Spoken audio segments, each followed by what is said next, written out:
ஒரு பெரிய ஆறு, அதை கடந்து அடுத்த பக்கம் போகணும். இந்த பக்கம் 8 பேர் நின்றுட்டு இருக்கிறாங்க. 8 பேரும் சேர்ந்து ஒரு குழுவா வந்திருக்கிறாங்க. இவங்க எல்லாருமே பண்டிதர்கள், குருமார்கள், அதாவது அறிவாளிகள். இவங்க எல்லாரும் அந்த ஆற்றை கடந்து அடுத்த கரைக்கு போகணும். அப்புறம் அங்க இருந்து பக்கத்துல இருக்கிற ஒரு ஊருக்கு போய் சேரணும். கரை ஓரமா ஒரு படகு கட்டி கிடந்தது. அதுல ஏறி உக்காந்தாங்க. அது மூலமா அடுத்த கரைக்கு போய் சேர்ந்தாங்க. அங்க போய் கரையேறின உடனே அவங்களுக்குள்ள ஒரு விவாதம். அறிவாளிகள் இல்லையா, அதனால ஒருத்தர் சொன்னார், இந்த படகு நமக்கு உதவி செஞ்சிருக்குது. அது செஞ்ச உதவி மூலமா தான் நாம 8 பேரும் இந்த ஆற்றை கடந்து இந்த பக்கம் வந்திருக்கிறோம். இது செஞ்சிருக்கிற உதவிக்கு நாம நன்றி செலுத்தணும், பதில் மரியாதை செய்யணும். அதை எப்படி செய்யறது அப்படின்னார். இன்னொருத்தர் அதுக்கு ஒரு யோசனை சொன்னார். நமக்கு உதவி செஞ்சிருக்கிற இந்த படகுக்கு மரியாதையும் நன்றியும் செலுத்துகிற முறையில அதை நாம எல்லாரும் நம்ம தலைமையில சுமந்துகிட்டு போறதுதான் நியாயம். ஏன்னா நம்ம அது சுமந்தது இல்லையா, அதுக்கு பதிலா நாம அதை சுமக்கணும். அதுதான் சரியான நன்றியா இருக்கும் அப்படின்னார்.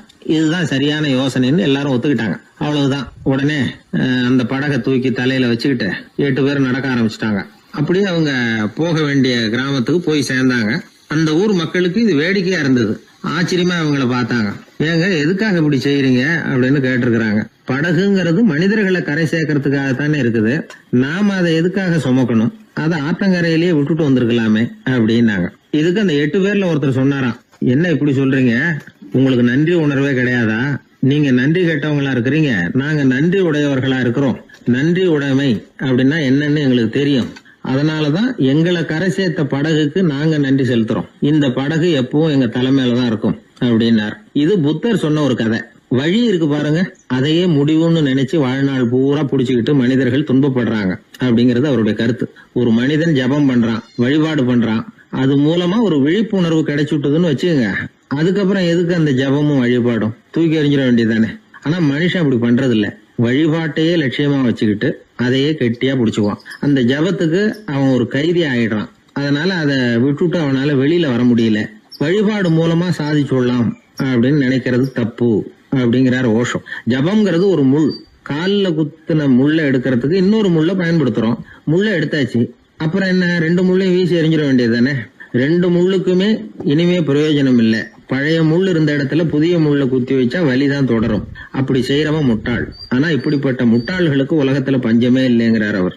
அதனால வழிபாடு, ஜபம் அப்படின்னு எல்லாம் சொல்றோமே, அதையெல்லாம் கூட விழிப்புணர்வோட பயன்படுத்தணும். நம்ம ஆள் ஒருத்தன், அவன் என்னன்னா காலில் ஒரு முள்ள தைச்சுக்கிட்டான், இன்னொரு முள்ளால அதை எடுத்துக்கிட்டு இருக்கிறான். ரொம்ப நேரமா முயற்சி பண்ணிட்டு இருந்தான். கடைசியா அப்பாடா எடுத்தாச்சு அப்படின்னு சொல்லிவிட்டு மறுபடியும் முள்ள எடுக்க ஆரம்பிச்சான். என்னப்பா இது, அதுதான் முள்ள எடுத்துட்டிய, அதுக்கப்புறம் என்னத்துக்கு முயற்சி பண்ணிட்டு இருக்கிறேன்னு கேட்டாங்க.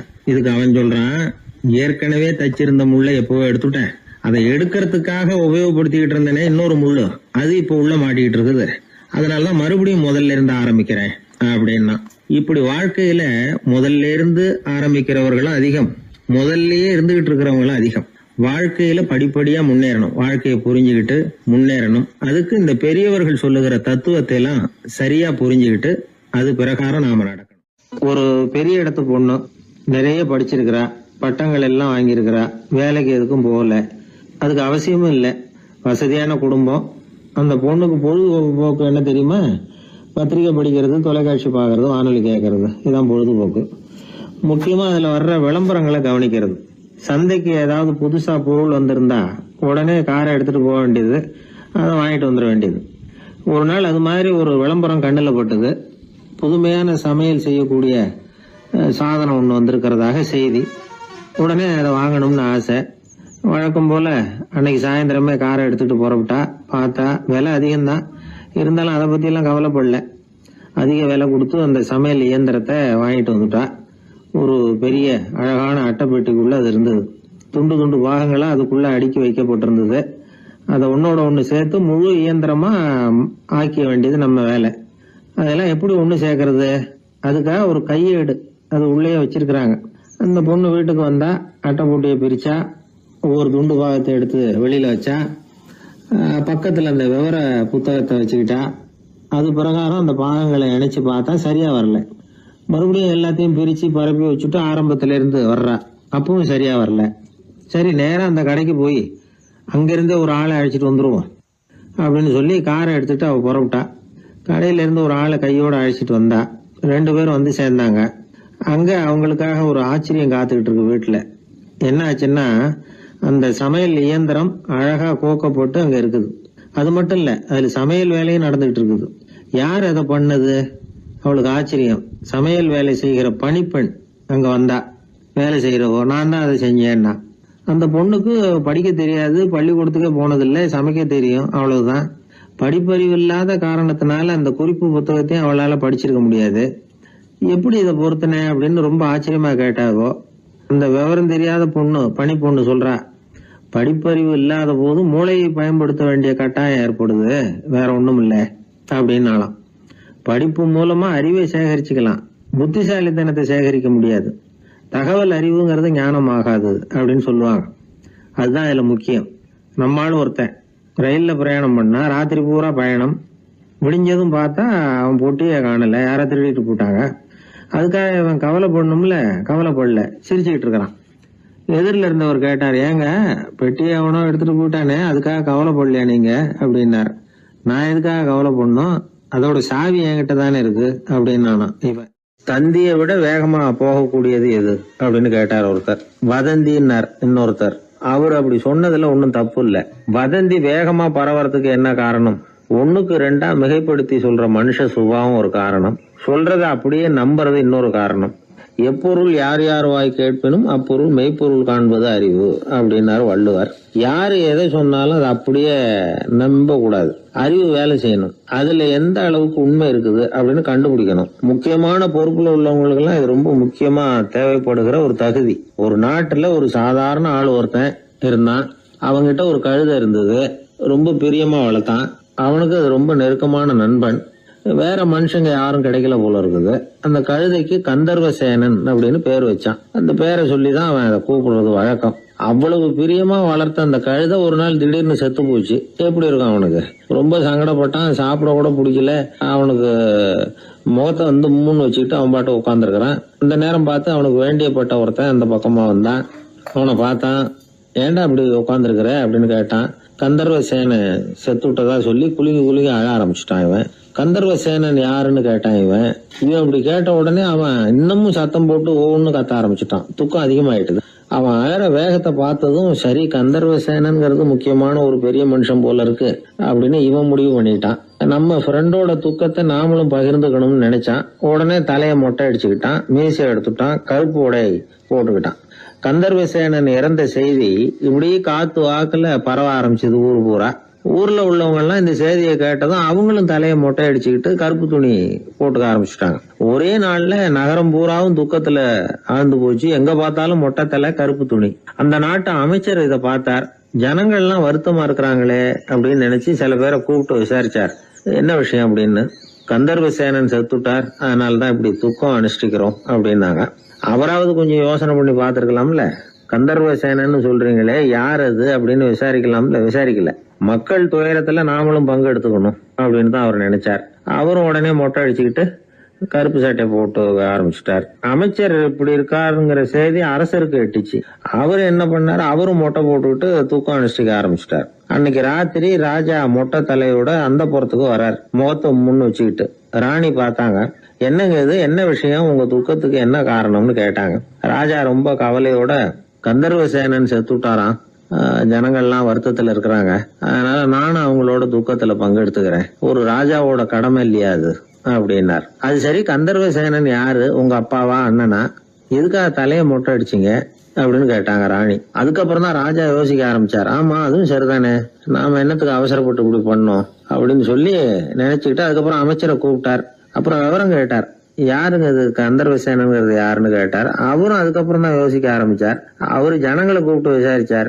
ஒவ்வொருத்தரா விசாரிச்சுக்கிட்டே கடைசியா அந்த ஆளுகிட்ட போய் சேர்ந்தாங்க. கந்தர்வசேனன் யாருன்னு கேட்டாங்க. என்னோட கழுதைன்னு அவன். ராஜாவும் மந்திரியும் தலையை தொங்க போட்டுக்கிட்டாங்க.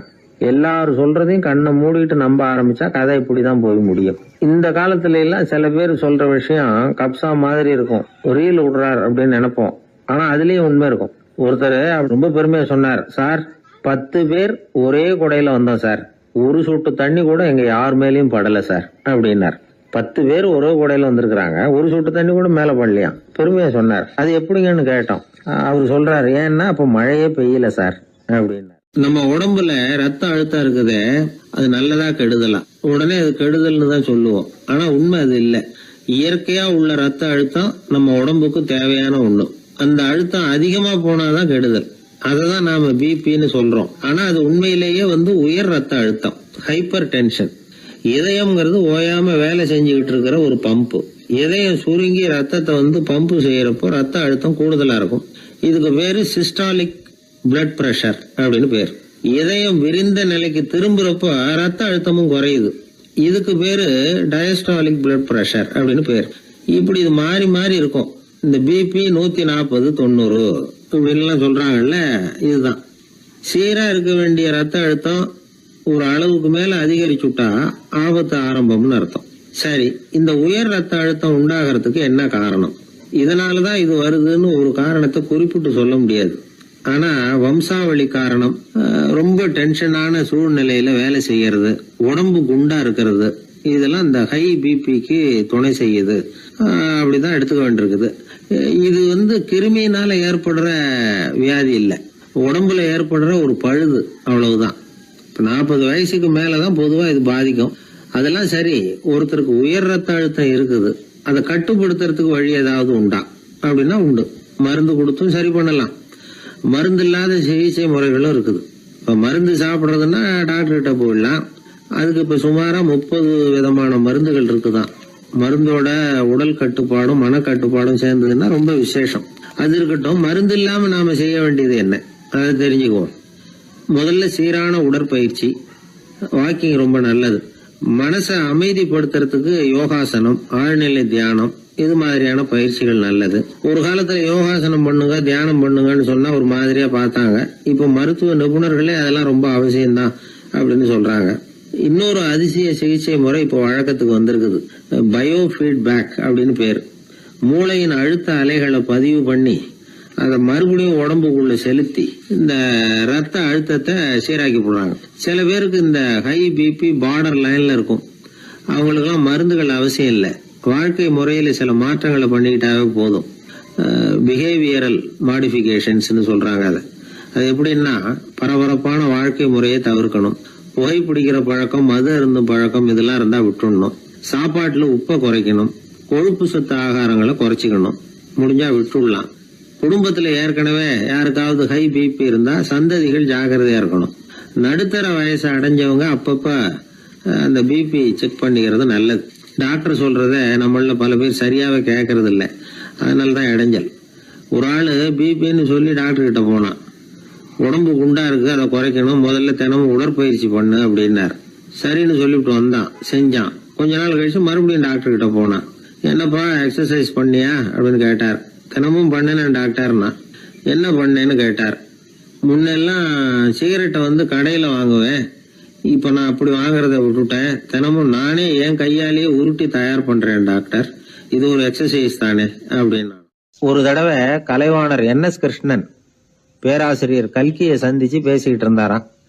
கலைவாணர் கல்கியை பார்த்து, எனக்கு கதை எழுத ஆசையா இருக்கு, எப்படி எழுதுறதுன்னு கேட்டாராம். கதை எழுதுறதுக்கு 4 மை வேணும்னாராம் கல்கி.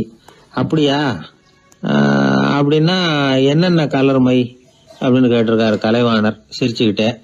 நான் சொன்னது கலர் மை இல்ல, அது வேற மை. அதாவது கதை எழுதுறதுக்கு தேவைப்படுகிற 4 மை எதுன்னா, 1 திறமை, 2 பேணாமை, 3வது தனிமை, 4வது பொறுமை அப்படின்னாராம். உடனே கலைவாணர், உங்க யோசனை அருமை அப்படின்னாராம். அதுதான் கலைவாணர். பொதுவா எழுத்தாளர்கள் எழுதுற மாதிரி நடந்துக்கிறது இல்ல. ஆனா கலைவாணர் என்ன சொல்லுவாரோ அதே மாதிரி நடந்துக்குவார்.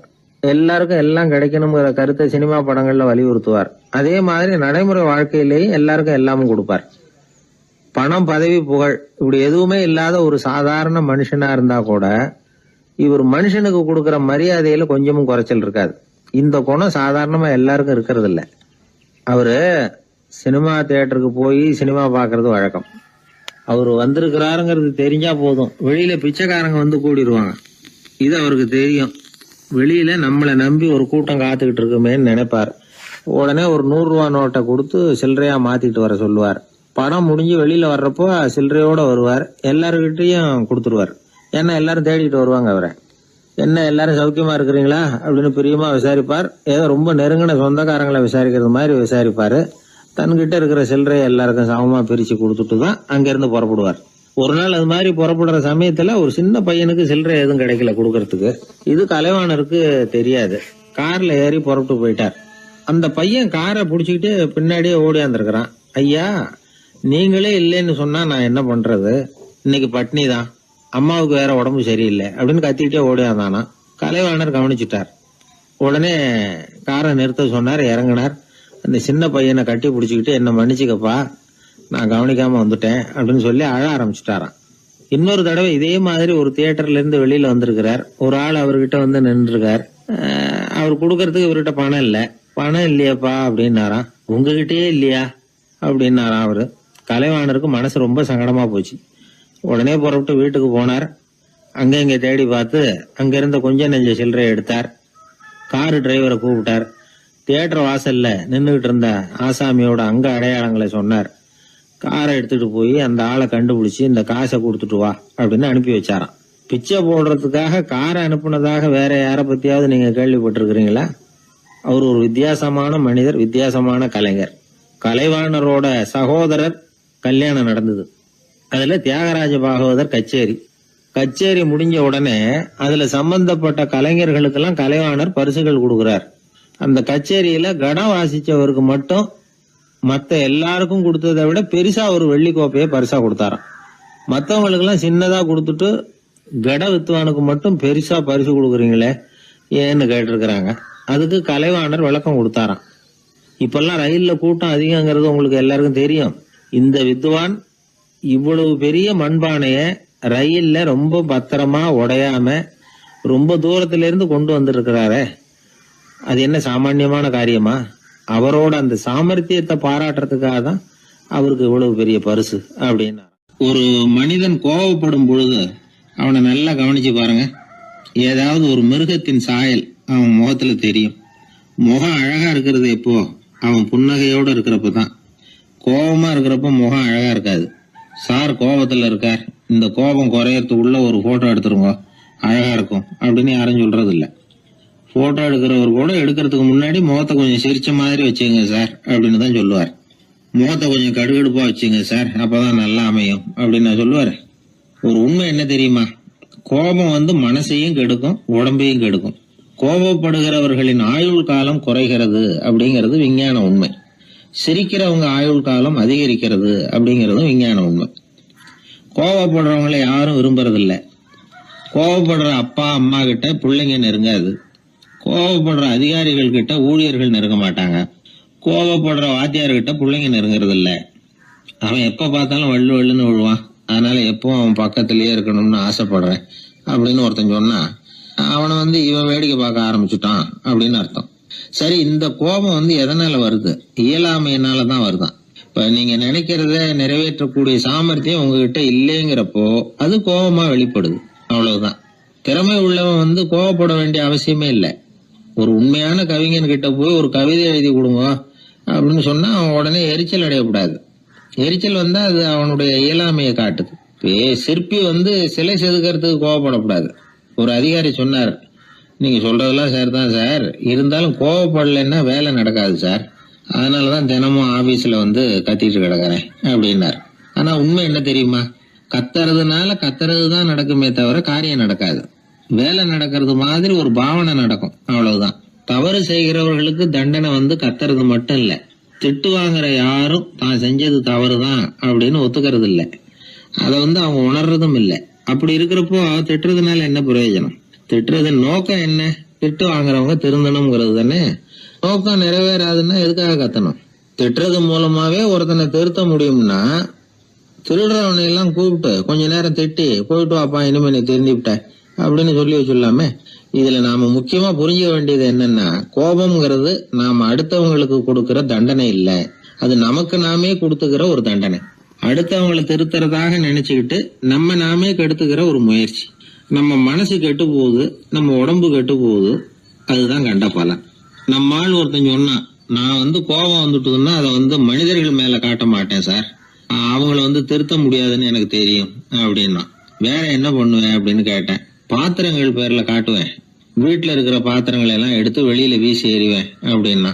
அதனால கோபம் குறைஞ்சுதா அப்படின்னு கேட்டாங்க. எனக்கு குறைஞ்சுது, ஆனா எதிர்த்த வீட்டுக்காரனுக்கு அதிகமாயிட்டுதுன்னு நானும். அது எப்படிறான்னு கேட்டிருக்காங்க.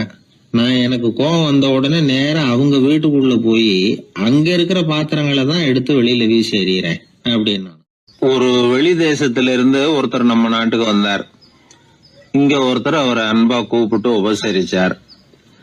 ஒரு ஆரஞ்சு பழத்தை அவர்கிட்ட கொடுத்தார். கொடுத்து சாப்பிட சொன்னார். அவர் அதை வாங்கினார். அதை அப்படியும் இப்படியும் புரட்டி பார்த்தார். அவருக்கு ஒன்னும் புரியல. ஏன்னா அவர் தேசத்துல அது இல்ல போல இருக்கு. என்ன செய்யறதுன்னு அவருக்கு ஒன்னும் புரியல. அப்படியே கடிச்சு பார்த்தார். கசப்பா இருந்தது. தூக்கி எறிஞ்சுட்டார். அதை ஏன் தூக்கி எறிஞ்சுட்டீங்கன்னு கேட்டாரு இவர். கசக்குது, அதை எப்படி சாப்பிடுறது அப்படின்னாரு அவரு. அதை அப்படி சாப்பிடக்கூடாது, மேல உள்ள தோலை எடுத்து எரிஞ்சுடணும், இனிப்பான பகுதி உள்ள இருக்குது அப்படின்னு விவரம் சொன்னார் இவர். இப்படி சொன்னவர் ஒரு யோகி. வாழ்வின் வெளிப்பக்கத்திலேயே இருந்துகிட்டு இருந்தா கசப்பான பிரச்சனைகளையே சந்திக்க வேண்டியிருக்கும். உள்பக்கத்துக்கு போகணும், அப்பதான் அங்க இருக்கிற இனிப்பை உணர முடியும் அப்படிங்கிறார் அந்த யோகி. நாமெல்லாம் 2 வகையான வாழ்க்கை வாழறோமா. மேலோட்டமான வெளிப்படையா உள்ள வாழ்வுங்கிறது ஒண்ணு, உள்ளார்ந்த வாழ்வுங்கிறது ஒண்ணு. வாழ்வின் வெளிப்புறம் பிரச்சனைகளும் சவால்களும் நிறைஞ்சது, உள்புறம் அமைதியா இருக்கிறது. இந்த உள்பக்கத்துலதான் மகிழ்ச்சியான வாழ்வுக்கு தேவையான புதையல் இருக்குதான். யாரு கண்டா அந்த புதையலை? ஆழ்நிலை தியானம் எல்லாம் பண்றாங்கல்ல, அது எதுக்காக? அந்த புதையலை கண்டுபிடிக்கிறதுக்கு தான். நாம் அந்த உள்பக்கத்துக்கு போய் அங்க உள்ள ஊக்க சக்தியையும் புத்திசாலித்தனத்தையும் பொறுக்கி எடுத்துக்கிட்டு அன்றாட வாழ்க்கையில அதையெல்லாம் உபயோகப்படுத்தணும். மனசு ஒரு குரங்கு மாதிரி அலையுதுங்கிறோம், அதை கட்டுப்படுத்த முடியலங்கிறோம். மனசு அலையிறது உண்மைதான். தேனி எதுக்காக அலையுது? தேனுக்காக அலையுது. அது மாதிரிதான் மனசும் அலையுது. மகிழ்ச்சி, சாந்தி இதுகளை தேடி அலையுது. மனசை உள்பக்கமா அலைய விடணும்.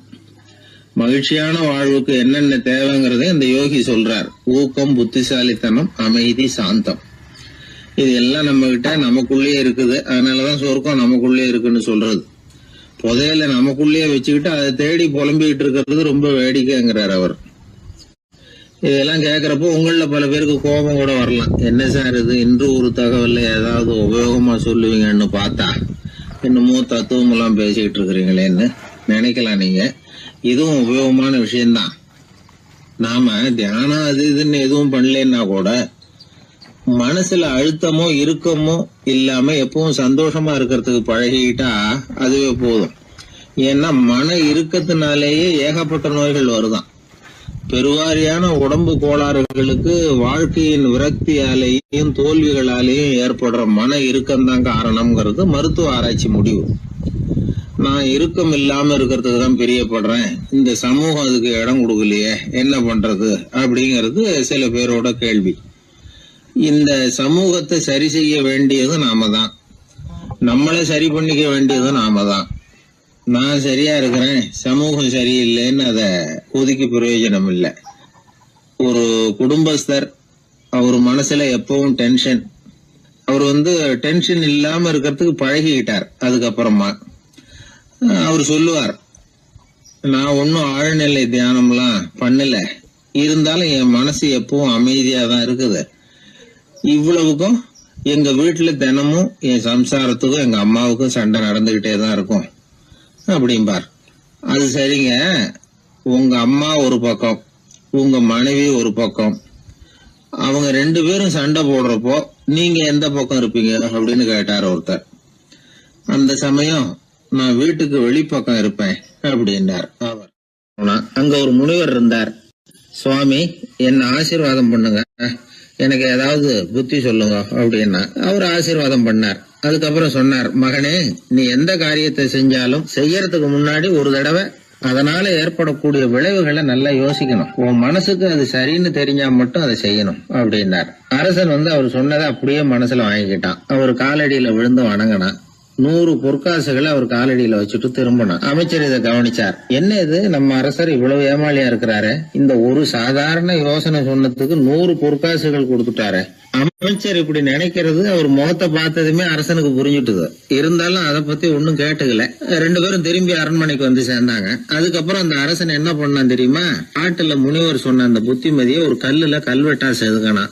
தன்னுடைய அறையில எல்லாரும் கண்ணிலையும் படும்படியாக அப்படி ஒரு இடத்துல பதிச்சு எல்லாரும் பாக்குறது மாதிரி பண்ணிவிட்டான். இப்போ அந்த அமைச்சருக்கு ஆச்சரியம், என்ன இது, நம்ம மன்னருடைய அறியாமையை புரிஞ்சுக்கவே முடியலையே, இத போய் கல்லுல செதுக்கி வைக்கணுமா, பேர்பட்ட அறிவுரையாது அப்படின்னு நினைச்சார். கொஞ்ச நாள் ஆச்சு. ஒரு நாள் அந்த மன்னருக்கு கடுமையான வயிற்று வலி. உடனே அரண்மனை வைத்தியரை கூப்பிட்டார். அவர் வந்து சேர்ந்தார். மன்னரை சோதிச்சு பார்த்தார். கொஞ்ச நேரம் இப்படியே படுத்துருங்க, நான் எங்க வீட்டுக்கு போய் இதுக்கு பொருத்தமா ஒரு மருந்து தயார் பண்ணிட்டு வரேன் அப்படின்னு சொல்லிட்டு ஓடினார். மருந்தோட திரும்பி அவர் வந்த சமயத்துல மன்னர் ஒரு கட்டில்ல கண்மூடி படுத்திருக்கிறார். பக்கத்துல யாரும் இல்ல.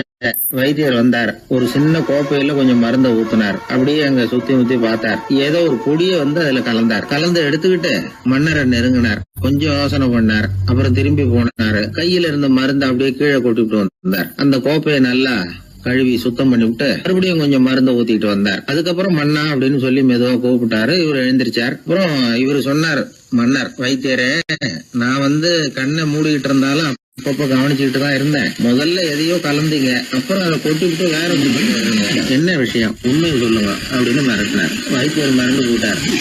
அப்படின்னு மன்னருடைய காலில் விழுந்தார். அதுக்கப்புறம் உண்மையை சொன்னார். மகாராஜா, உங்களுடைய படை தளபதி உங்களை கொல்றதுக்காக சதி பண்ணார். விஷம் கலந்து கொடுக்கும்படியாக சொன்னார். வெகுமதி நிறைய தர்றேன்னார். நானும் சரின்னு சொல்லிவிட்டு இங்க வந்தேன். அவர் கொடுத்த விஷப்புடிய மருந்துல கலந்தேன். எடுத்துக்கிட்டு உங்ககிட்ட வந்தப்போ எதிரில நீங்க வச்சிருக்கிற அந்த கல்வெட்டு வாசகம் கண்ணுல போட்டது. எந்த காரியத்தை செஞ்சாலும் அதோட விளைவுகளை பத்தி யோசிக்க சொல்லிச்சு அந்த வாசகம். யோசனை பண்ணுனேன், என் உயிருக்கே ஆபத்துங்கிறத புரிஞ்சுக்கிட்டேன். உடனே திரும்பி போய் அதை கொட்டி கழுவி விட்டு வேற நல்ல மருந்தா ஊத்திக்கிட்டு வர்றேன் அப்படின்னார். இப்ப அந்த மன்னர் அமைச்சரை கூப்பிட்டார். பாத்தீங்களா, இந்த புத்திமதிய அன்னைக்கு நீங்க அலட்சியமா நினைச்சீங்க, இன்னைக்கு அதுதான் என் உயிரை காப்பாத்தி இருக்குது அப்படின்னார். அமைச்சர் தலையை குனிஞ்சுக்கிட்டாராம். அதனால பெரியவர்கள் நமக்கு சொல்ற புத்திமதி சாதாரணமா தான் தெரியும். அதுக்காக நாம வந்து அதை அலட்சியம் பண்ணிடக்கூடாது. இந்த காலத்துல ஒருத்தன் ஒரு சாமியார் கிட்ட போனா ஒரு 1000 ரூபாய அவர் காலடியில வச்சுட்டு திரும்பி வந்தான். எதுக்கு அதுன்னு கேட்டேன். இன்னைக்கு நான் இந்த அளவுக்கு நல்லபடியா இருக்கிறதுக்கு அவர் தான் காரணம். ஏற்கனவே ஒரு தடவை இவர்கிட்ட வந்து புத்தி சொல்லுங்கன்னு கேட்டேன், மாட்டேன்னு விட்டார். அன்னைக்கு அவர் ஏதாவது எனக்கு புத்தி சொல்லி நான் அது பிரகாரம் நடந்திருந்தேன்னா இன்னைக்கு நான் வீணா போயிருப்பேன். அதுக்காக ஒரு நன்றியை தெரிவிக்கிறதுக்காக தான் இன்னைக்கு வந்தேன், இந்த காணிக்கையை செலுத்துறேன் அப்படின்னு சொல்லிவிட்டு அவன் பாட்டு தெருவில் இறங்கி நடந்து போனான்.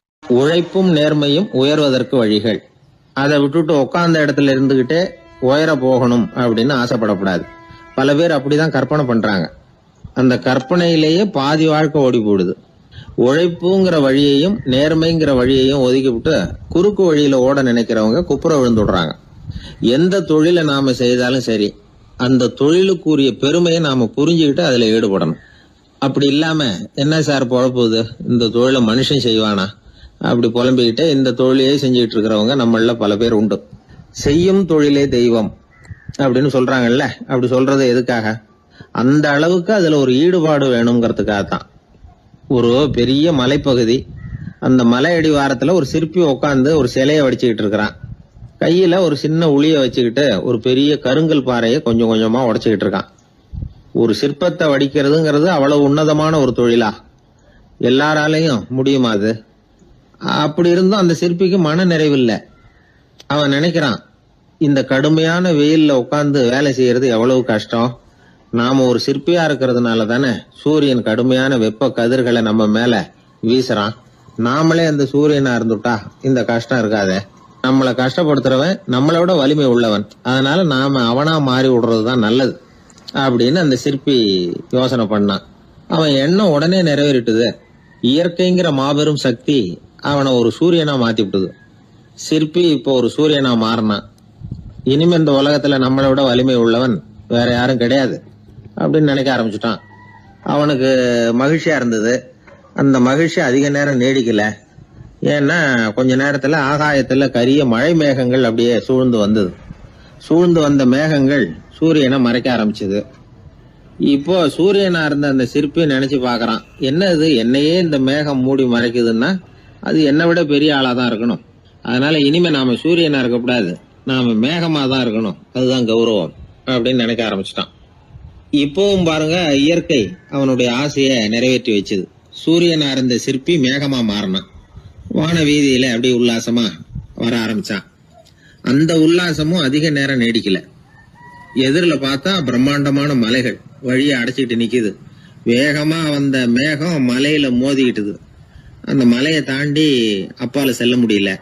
இப்போ அந்த மேகம் நினைக்குது, நாம எந்த தடையும் இல்லாம அந்தரத்துல மிதந்து வர்றோம். நம்மையே போக விடாம தடுக்குதுன்னா அந்த மலைக்கு எப்பேற்பட்ட வலிமை இருக்கணும். இனிமேல நாம மேகமா இருந்து பிரயோஜனம் இல்ல, இருந்தா மலையா இருக்கணும், அதுதான் பெருமை அப்படின்னு நினைக்க ஆரம்பிச்சான். இப்பவும் பாருங்க, இயற்கை அவனுடைய ஆசையை நிறைவேற்றி வச்சது. மேகமா இருந்த சிற்பி மலையா மாறினான். பெரிய மலை பூமிக்கும் வானத்துக்குமா நின்றுகிட்டு இருக்கு.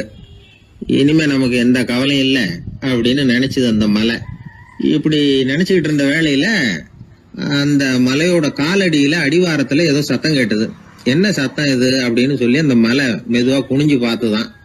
பார்த்தா அங்க ஒரு மனுஷன் தன்னுடைய கையில உளிய வச்சுக்கிட்டு மலையை கொத்திக்கிட்டு இருக்கிறான்.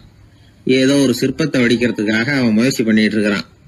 இப்போ அந்த மலை நினைச்சுதான், மலையே ஒருத்தன் உடைக்கிறான்னா அவன் எப்பேற்பட்ட வலிமை உள்ளவனா இருக்கணும். இனிமேலும் மலையா இருந்து பிரயோஜனம் இல்ல, மனுஷனா மாறணும், அதுதான் சரி அப்படின்னு நினைச்சுதான். அந்த வினாடியே அந்த மலை ஒரு மனுஷனா மாறிச்சு. அவன் கையில ஒரு உளி, பழையபடியே ஒரு கருங்கல் பாறையை கொத்த ஆரம்பிச்சான். அந்த ஆள் பழைய நிலைமைக்கு வந்துட்டான். இந்த கதையிலிருந்து நாம தெரிஞ்சுக்க வேண்டியது என்னன்னா, தன்னுடைய உண்மையான பலம் என்னங்கிறது தெரியாமலே தாவி தாவி தடுமாறிக்கிட்டு இருக்கிறான் மனுஷன் அப்படிங்கிறது தான். இனிமேலாவது அதை புரிஞ்சுக்கணும். நாம அதுவா மாறணும்னு நினைக்கிறது தப்பு, நாம இருக்கணும் அப்படின்னு நினைக்கிறது தான் உண்மை, அதுதான் சரி. அந்த சிற்பி என்னென்னோ கற்பனை பண்ணி கடைசியில மறுபடியும் சிற்பியாகவே வந்து சேர்ந்தான் பாருங்க. அதனால நம்முடைய உண்மையான பலம் என்ன அப்படிங்கறத தெரிஞ்சுக்கிட்டு நடந்துகிட்டோம்னா வாழ்க்கையில எப்பொழுதும் வெற்றி நிச்சயம். பண்றதுன்னு எனக்கு புரியல அப்படின்னு கவலைப்பட்டார் ஒரு அப்பா. என்ன பண்றது, அப்பாவோட குணம் கொஞ்சமாவது பிள்ளைக்கும் இருக்கதானே செய்யும்னா, அட போங்க சார், அவனை அடக்கிறதுக்கு ஏதாவது வழி சொல்லுவீங்கன்னு பார்த்தா நீங்க என்னோட சரித்திரத்தை புரட்ட ஆரம்பிச்சுட்டீங்களே. அப்புறம் கேட்டேன் அவரை, சரி பையன் அடம் பண்ண அவனை நீங்க எப்படி அடக்குறீங்க அதை சொல்லுங்க முதல்ல, அதுக்கப்புறம் என் யோசனையை சொல்றேன் அப்படின்னு அவரு சொன்னார். வேற என்ன பண்ணுவேன், மிரட்டுவேன், அடிப்பேன், அவ்வளவுதான் எனக்கு தெரியும்னார். அடிச்சா அடங்கிடுவானா பையன் அப்படின்னு கேட்டேன். அது எப்படிங்க அடங்குவான், இன்னமும் தீவிரமா அடம் பண்ண ஆரம்பிச்சிருவான், கத்தி ரகலை பண்ணிவிடுவான் அப்படின்னார். குழந்தை அடம் பண்றானேங்கிற கவலை பல குடும்பங்கள்ல உள்ள ஒரு பிரச்சனை தான். இதுக்கு இப்ப மருத்துவர்கள் ஒரு சுலபமான வழியை சொல்றாங்க. அது என்னன்னா, ஒரு குழந்தை அடம் பண்ணிச்சுன்னா அதை அடிக்கப்படாதான், அதுக்கு பதிலா வேற ஒரு காரியம் பண்ணலாமா. அது என்னன்னா, குடும்பத்துல இருக்கிற எல்லாரும் ஒண்ணு சேர்ந்து அந்த குழந்தைகிட்ட கொஞ்ச நேரம் பேசாம இருந்தோம்னுமா, பேச்சை நிறுத்திக்கணும். குழந்தையால பேசாம இருக்க முடியாது, அது யோசனை பண்ணும், தன்னுடைய தவறை உணர்ந்து அது வருந்த ஆரம்பிக்கும். இப்படி தொடர்ந்து செஞ்சுக்கிட்டு வந்தா குழந்தை கொஞ்ச நாள்ல அடம் பண்றதை நிறுத்தி விடுமா. இது டாக்டர்கள் இப்ப சொல்லி கொடுக்கற ஒரு யோசனை. அதே மாதிரி சில குழந்தைகள் சரியான காரணம் இல்லாம அடம் பண்ணணுங்கிறதுக்காகவே கத்துது பாருங்க, அதை நிறுத்துறதுக்கு கூட ஒரு வழி இருக்கு. அது என்ன வழின்னா, அது அழற சமயத்துல அந்த சத்தத்தை ஒரு டேப் ரெக்கார்டர் மூலமா பதிவு பண்ணி வச்சுக்கணும். குழந்தை கத்த ஆரம்பிக்குதுன்னு வைங்க, உடனே ஏற்கனவே பதிவு பண்ணி வச்சிருக்கிற அழுகை சத்தத்தை போட்டு அந்த குழந்தை காதுல விழறது மாதிரி பண்ணணும். தன்னுடைய அழுகை சத்தத்தை கேட்க ஆரம்பிச்ச உடனே அந்த குழந்தை தான் அழறத நிறுத்திக்குமா. சில குழந்தைகள் சாப்பிட மாட்டேன்னு அடம் பண்ணும். வளர்ந்த குழந்தைய வற்புறுத்தி சாப்பிட சொல்லக்கூடாது. சில பேர் என்ன பண்ணுவாங்கன்னா, கட்டாயப்படுத்தி சாப்பாட்டை திணிப்பாங்க. அதெல்லாம் ரொம்ப தப்பு. குழந்தைக்கு விவரம் தெரிஞ்சதுக்கு அப்புறம் சாப்பாட்டு விஷயத்துல நீங்க தலையிட வேண்டிய அவசியமே இல்லை. பசிச்சா சாப்பிடணுங்கிறது அதுக்கு புரியும். அது தானாவே சுதந்திரமா எடுத்து போட்டு சாப்பிடுறதுக்கு அனுமதிக்கணும். நீங்க போய் அதுகிட்ட நின்றுட்டு சாப்பிடு சாப்பிடு அப்படின்னு வற்புறுத்திட்டு இருக்க கூடாது. நீங்க அதை வற்புறுத்தாம இருந்தா அது உங்களை வித்தியாசமா பார்க்க ஆரம்பிக்கும். உண்மையிலேயே பசி இருந்ததுன்னா தனக்கு எவ்வளவு தேவையோ அவ்வளவு எடுத்து போட்டுக்கிட்டு அந்த குழந்தை சாப்பிட்டுக்கும், எந்த பிரச்சனையும் இருக்காது. ஆக இது மாதிரியான சில நுட்பங்களை நாம மனசுல வச்சுக்கணும். அப்படி வச்சுக்கிட்டோம்னா வீட்டுல குழந்தைகளால எந்த பிரச்சனையும் இருக்காது. இந்த காலத்து பையன் ஒருத்தன், அவன் ரொம்ப கவலையோட வந்தான். என்னப்பா விஷயம்னு விசாரிச்சேன். எங்க அப்பா என்கிட்ட 1 மாசம் உன் கூட பேச மாட்டேன் போ அப்படின்னு சபதம் போட்டுட்டாருன்னா, அதுக்காகவா இப்படி கவலைப்படுறேன்னு கேட்டேன். இல்லைங்க, அந்த 1 மாச கெடு இன்னையோட முடியுது, அதுக்காக கவலைப்படுறேன் அப்படின்னா. ஒரு பெரிய சிந்தனையாளர் இருந்தார். அவர் ரஷ்யாவில் இருந்தார். நிறைய புத்தகங்கள் எழுதியிருக்கிறார். அவர் பேரு ஓஸ்பென்ஸ்கி. உலகின் மிகச்சிறந்த 3 புத்தகங்கள்ல ஒண்ணு இவர் எழுதியிருக்கிறார் அப்படின்னு கூட சொல்றது உண்டு. அப்பேற்பட்ட எழுத்தாளர். அந்த காலத்துல குருஜீப் அப்படின்னு சொல்லி ஒரு பெரியவர் இருந்தார். ரொம்ப எளிமையான வாழ்க்கை வாழ்ந்துகிட்டு இருந்தவர். இவரை தேடி அந்த எழுத்தாளர் வந்தார். ஐயா, உங்ககிட்ட சில கேள்விகள் கேட்டு விளக்கம் பெறலாம்னு வந்திருக்கிறேன்னார். உடனே அந்த பெரியவர் என்ன செஞ்சார் தெரியுமா? ஒரு வெற்று காகிதத்தை எடுத்தார், அவர்கிட்ட கொடுத்தார். இந்தாங்க, இதை வச்சுக்கங்க. நாம 2 பேரும் பேசுறதுக்கு முந்தி நீங்க ஒரு காரியம் பண்ணணும்னார். என்ன செய்யணும் சொல்லுங்கன்னார் அவரு. இந்த காகிதத்துல உங்களுக்கு தெரிஞ்சதெல்லாம் என்ன, தெரியாததெல்லாம் என்ன அப்படிங்கிற பட்டியலை எழுதிட்டு வாங்க. அதுக்கு பிறகு உங்களுக்கு தெரியாத விஷயங்களை பத்தி நாம 2 பேரும் உரையாடலாம். ஏன்னா உங்களுக்கு தெரிஞ்சதை பத்தி நாம பேசி பிரயோஜனம் இல்லை, தெரியாததை பத்தி பேசினாதான் உங்களுக்கு அது உபயோகமா இருக்கும் அப்படின்னார். இவர் இப்படி சொன்னது அந்த எழுத்தாளருக்கு கொஞ்சம் தர்ம சங்கடமா இருந்தது. நாம எப்பேற்பட்ட சிந்தனையாளர், நம்மள போய் இவர் இப்படி எழுத சொல்றாரு அப்படின்னு நினைச்சாரு. இருந்தாலும் அந்த பெரியவர் பேர்ல இவருக்கு ரொம்ப மரியாதை. அதனால அவர் கொடுத்த காகிதத்தை வாங்கிட்டு தனியா ஒரு இடத்துல போய் உட்கார்ந்தார். யோசிக்க ஆரம்பிச்சார். முதல்ல யோசிச்சார், கடவுளை எனக்கு தெரியுமா அப்படின்னு. கடவுளை பற்றித்தான் எனக்கு தெரியுமே தவிர கடவுளை தெரியாதுங்கிறது புரிஞ்சுது. அதனால தனக்கு தெரிந்த ஒரு விஷயம் கடவுள் அப்படின்னு அவரால் குறிப்பிட முடியல. அடுத்தபடி ஆத்மாவை பத்தி சிந்திச்சார். ஆத்மாவை பற்றித்தான் நமக்கு தெரியுமே தவிர ஆத்மா நமக்கு தெரிஞ்ச விஷயமா இருக்கல அப்படிங்கறது புரிஞ்சுது. அதனால ஆத்மாவையும் தெரிஞ்ச பட்டியல்ல சேர்க்க முடியல. இப்படி ஒவ்வொன்னா அவர் யோசிக்க யோசிக்க எதுவுமே நமக்கு தெரியலங்கிறது அவருக்கு தெளிவாச்சு. நேரம் எழுந்திரிச்சு அந்த பெரியவர்கிட்ட போனார். ஐயா, உங்களை சந்திக்கிற வரைக்கும் எவ்வளவோ விஷயங்கள் எனக்கு தெரிஞ்சிருக்கிறதாக நினைச்சேன். ஆனா உங்ககிட்ட நிறைய கேள்விகள் கேட்கணுங்கிற ஆர்வத்தோட தான் வந்தேன். ஆனா நீங்க கேட்ட ஒரு கேள்விக்கு விடை காண முயன்ற போது எனக்கு எதுவுமே தெரியலங்கிறத புரிஞ்சுக்கிட்டேன் அப்படின்னார். அப்படின்னா உலக புகழ்பெற்ற இவ்வளவு புத்தகங்களை உங்களால எப்படி எழுத முடிஞ்சதுன்னு கேட்டார். இவர் சொன்னார், ஐயா, இப்பதான் எனக்கு புரியுது. எனக்கு தெளிவில்லாத பல விஷயங்களையும் நான் எழுதியிருக்கிறேன். அவையெல்லாம் வெற்றும் வார்த்தை குவியல்கள்ங்கிறத நான் இப்போ உணர்றேன். வார்த்தைகளே அறிவு அப்படிங்கிற மயக்கத்திலிருந்து இப்ப நான் விடுபட்டுட்டேன். அறிவு துறையில நான் ஒரு பூஜ்யம்ங்கிறது புரிஞ்சு போச்சு அப்படின்னார். இப்ப பெரியவர் சொன்னார், இப்பதான் உங்களுக்கு உண்மையான அறிவு ஏற்பட ஆரம்பிச்சிருக்குது. எப்போ ஒரு மனிதன் தன்னுடைய அறியாமையை உணர ஆரம்பிக்கிறானோ அப்போதுதான் அறிவின் தொடக்கத்துல அடி எடுத்து வைக்கிறான் அப்படின்னார். அதுக்கு பிறகு என்னாச்சு தெரியுமா? இந்த எழுத்தாளர், சிந்தனையாளர் ஓஸ்பென்ஸ்கி புஸ்தகம் எதுவுமே எழுதலையாம், அதோட விட்டாராம். நம்முடைய அறியாமை நமக்கு புரிய ஆரம்பிச்சுட்டதுன்னா நமக்கு அறிவு வளர ஆரம்பிச்சுட்டதுன்னு அர்த்தம். அது நமக்கு புரியறது இல்லை, அதுதான் சிக்கல். ஒரு நண்பர் சொன்னார், சார், நான் எப்போ வீட்டை பூட்டி விட்டு வெளியூர் போனாலும் திருடன் பூட்டை உடைச்சு விடுறான். அதனால இப்ப புத்திசாலித்தனமா ஒரு காரியம் பண்ணிவிட்டு உங்க ஊருக்கு வந்திருக்கிறேன்னார். என்ன செஞ்சிருக்கிறீங்கன்னு கேட்டேன். வீட்டை பூட்டாமலே வந்துட்டேன் அப்படின்னார். உபயோகமா இருக்கு அப்படின்னார். உடனே பார்வை இல்லாத அந்த பெரியவர் சொன்னாரு, வெளிச்சம்னு ஒண்ணு உண்மையிலேயே இருக்குதா அப்படின்னு கேட்டாராம். உண்மையிலேயே வெளிச்சம் இருக்குங்க அப்படின்னு சொல்லி இருக்கிறாங்க, அதை நான் நம்ப மாட்டேன் அப்படின்னாரா அவரு. சூரியன் இருக்கு, சந்திரன் இருக்கு, நட்சத்திரம் இருக்கு அப்படின்னு எல்லாம் சொல்லி பார்த்துருக்குறாங்க, அதையெல்லாம் ஒத்துக்கிறேன். ஆனா அதையெல்லாம் என்ன கொஞ்சம் தொட்டு பார்க்க விடுங்களேன் அப்படின்னாராம். அதையெல்லாம் தொட்டு அறிய முடியாது அப்படின்னு சொல்லியிருக்கிறாங்க. அப்படின்னா முகர்ந்து அறியறேன், மோந்து பாக்குறேன். மோர்ந்து பார்க்க விடுங்க, ஏதாவது வாசனை வருதான்னு பாக்குறேன் அப்படின்னு இருக்கார். அதுவும் முடியாதேன்னாங்களாம். பெரியவர் யோசனை பண்ணிருக்கிறார். சரி, பரவாயில்ல, முரசு அடிக்கிறது மாதிரி அடிச்சு பார்க்கவாவது ஏற்பாடு பண்ணி கொடுங்க, அதை அடிச்சு பார்த்து அதோட சத்தத்தை உணர்ந்துக்கிறேன் அப்படின்னாராம். அதாவது ஒளியின் ஒலியை, அதாவது வெளிச்சத்தின் சத்தத்தை புரிஞ்சுக்கிறேன் அப்படின்னு சொல்லியிருக்கிறார். அதுக்கும் சாத்தியம் இல்லைன்னு சொல்லியிருக்கிறாங்க. சரி, அதுவும் முடியலன்னா அந்த வெளிச்சத்துல கொஞ்சம் எடுத்து என் கையில கொடுங்க, வாயில போட்டு சாப்பிட்டு பாக்குறேன் ருசி எப்படி இருக்குன்னு அப்படின்னு சொல்லி பார்த்திருக்காரு. எந்த வகையிலயும் அவரை அதை ஒத்துக்க வைக்க முடியல. சுத்தி இருந்தவங்க எல்லாம் குழம்பி போயிட்டாங்க. என்னங்க, நாங்க சொல்றத நீங்க நம்பலையா அப்படின்னு கேட்டிருக்காங்க. என்னுடைய 4 புலன்களுக்கும் புலப்படாத ஒன்ன நான் மாயை அப்படிங்கிறேன். நீங்க என்ன அவமானப்படுத்துறதுக்காக இப்படி சொல்றீங்கன்னு நினைக்கிறேன். ஏதோ உங்களுக்கு எல்லாம் பார்வைன்னு ஒண்ணு இருக்கிறதாகவும் அது எனக்கு இல்லைங்கிறதாகவும் சொல்லி என்ன நீங்க அவமதிக்கிறீங்க அப்படின்னார். தர்க்க சாஸ்திரத்துல மேதையான அந்த பெரியவர். சுத்தி இருந்தவங்க பார்த்தாங்க, வெளிச்சம் இருக்குங்கிறத இவர் நம்பணும், இவரை நம்ப வைக்கணும். அப்படின்னா அது புத்தரால தான் முடியும் அப்படின்னாராம் ஒருத்தர். சரி அவர்கிட்டயே போவோம் அப்படின்னு சொல்லி எல்லாரும் அவர்கிட்ட போய் சேர்ந்தாங்க. விவரத்தை சொன்னாங்க. புத்தர் சிரிச்சாராம். எப்படிப்பட்டதுன்னு நான் நினைக்கிறேனோ, அதாவது உண்மை, அப்படித்தான் அவரும் நினைக்கிறார். எதையும் அனுபவபூர்வமா உணர்ந்தாதான் நம்ப முடியும். ஒளிய அனுபவித்து அறியாத வரையில அது இருக்கிறதா இல்லையா அப்படிங்கிற கேள்விக்கு இடம் கிடையாது. அதனால அவரு அதை நம்பாததும் சரிதான் அப்படின்னு சொன்னாராம் புத்தர். அதுக்கப்புறம் சொல்லியிருக்கார், உங்களை குணப்படுத்தி கொள்ளலாம், உங்களுக்கு தேவை ஞானி கிடையாது, உங்களுக்கு தேவை மருத்துவர் அப்படின்னாரா.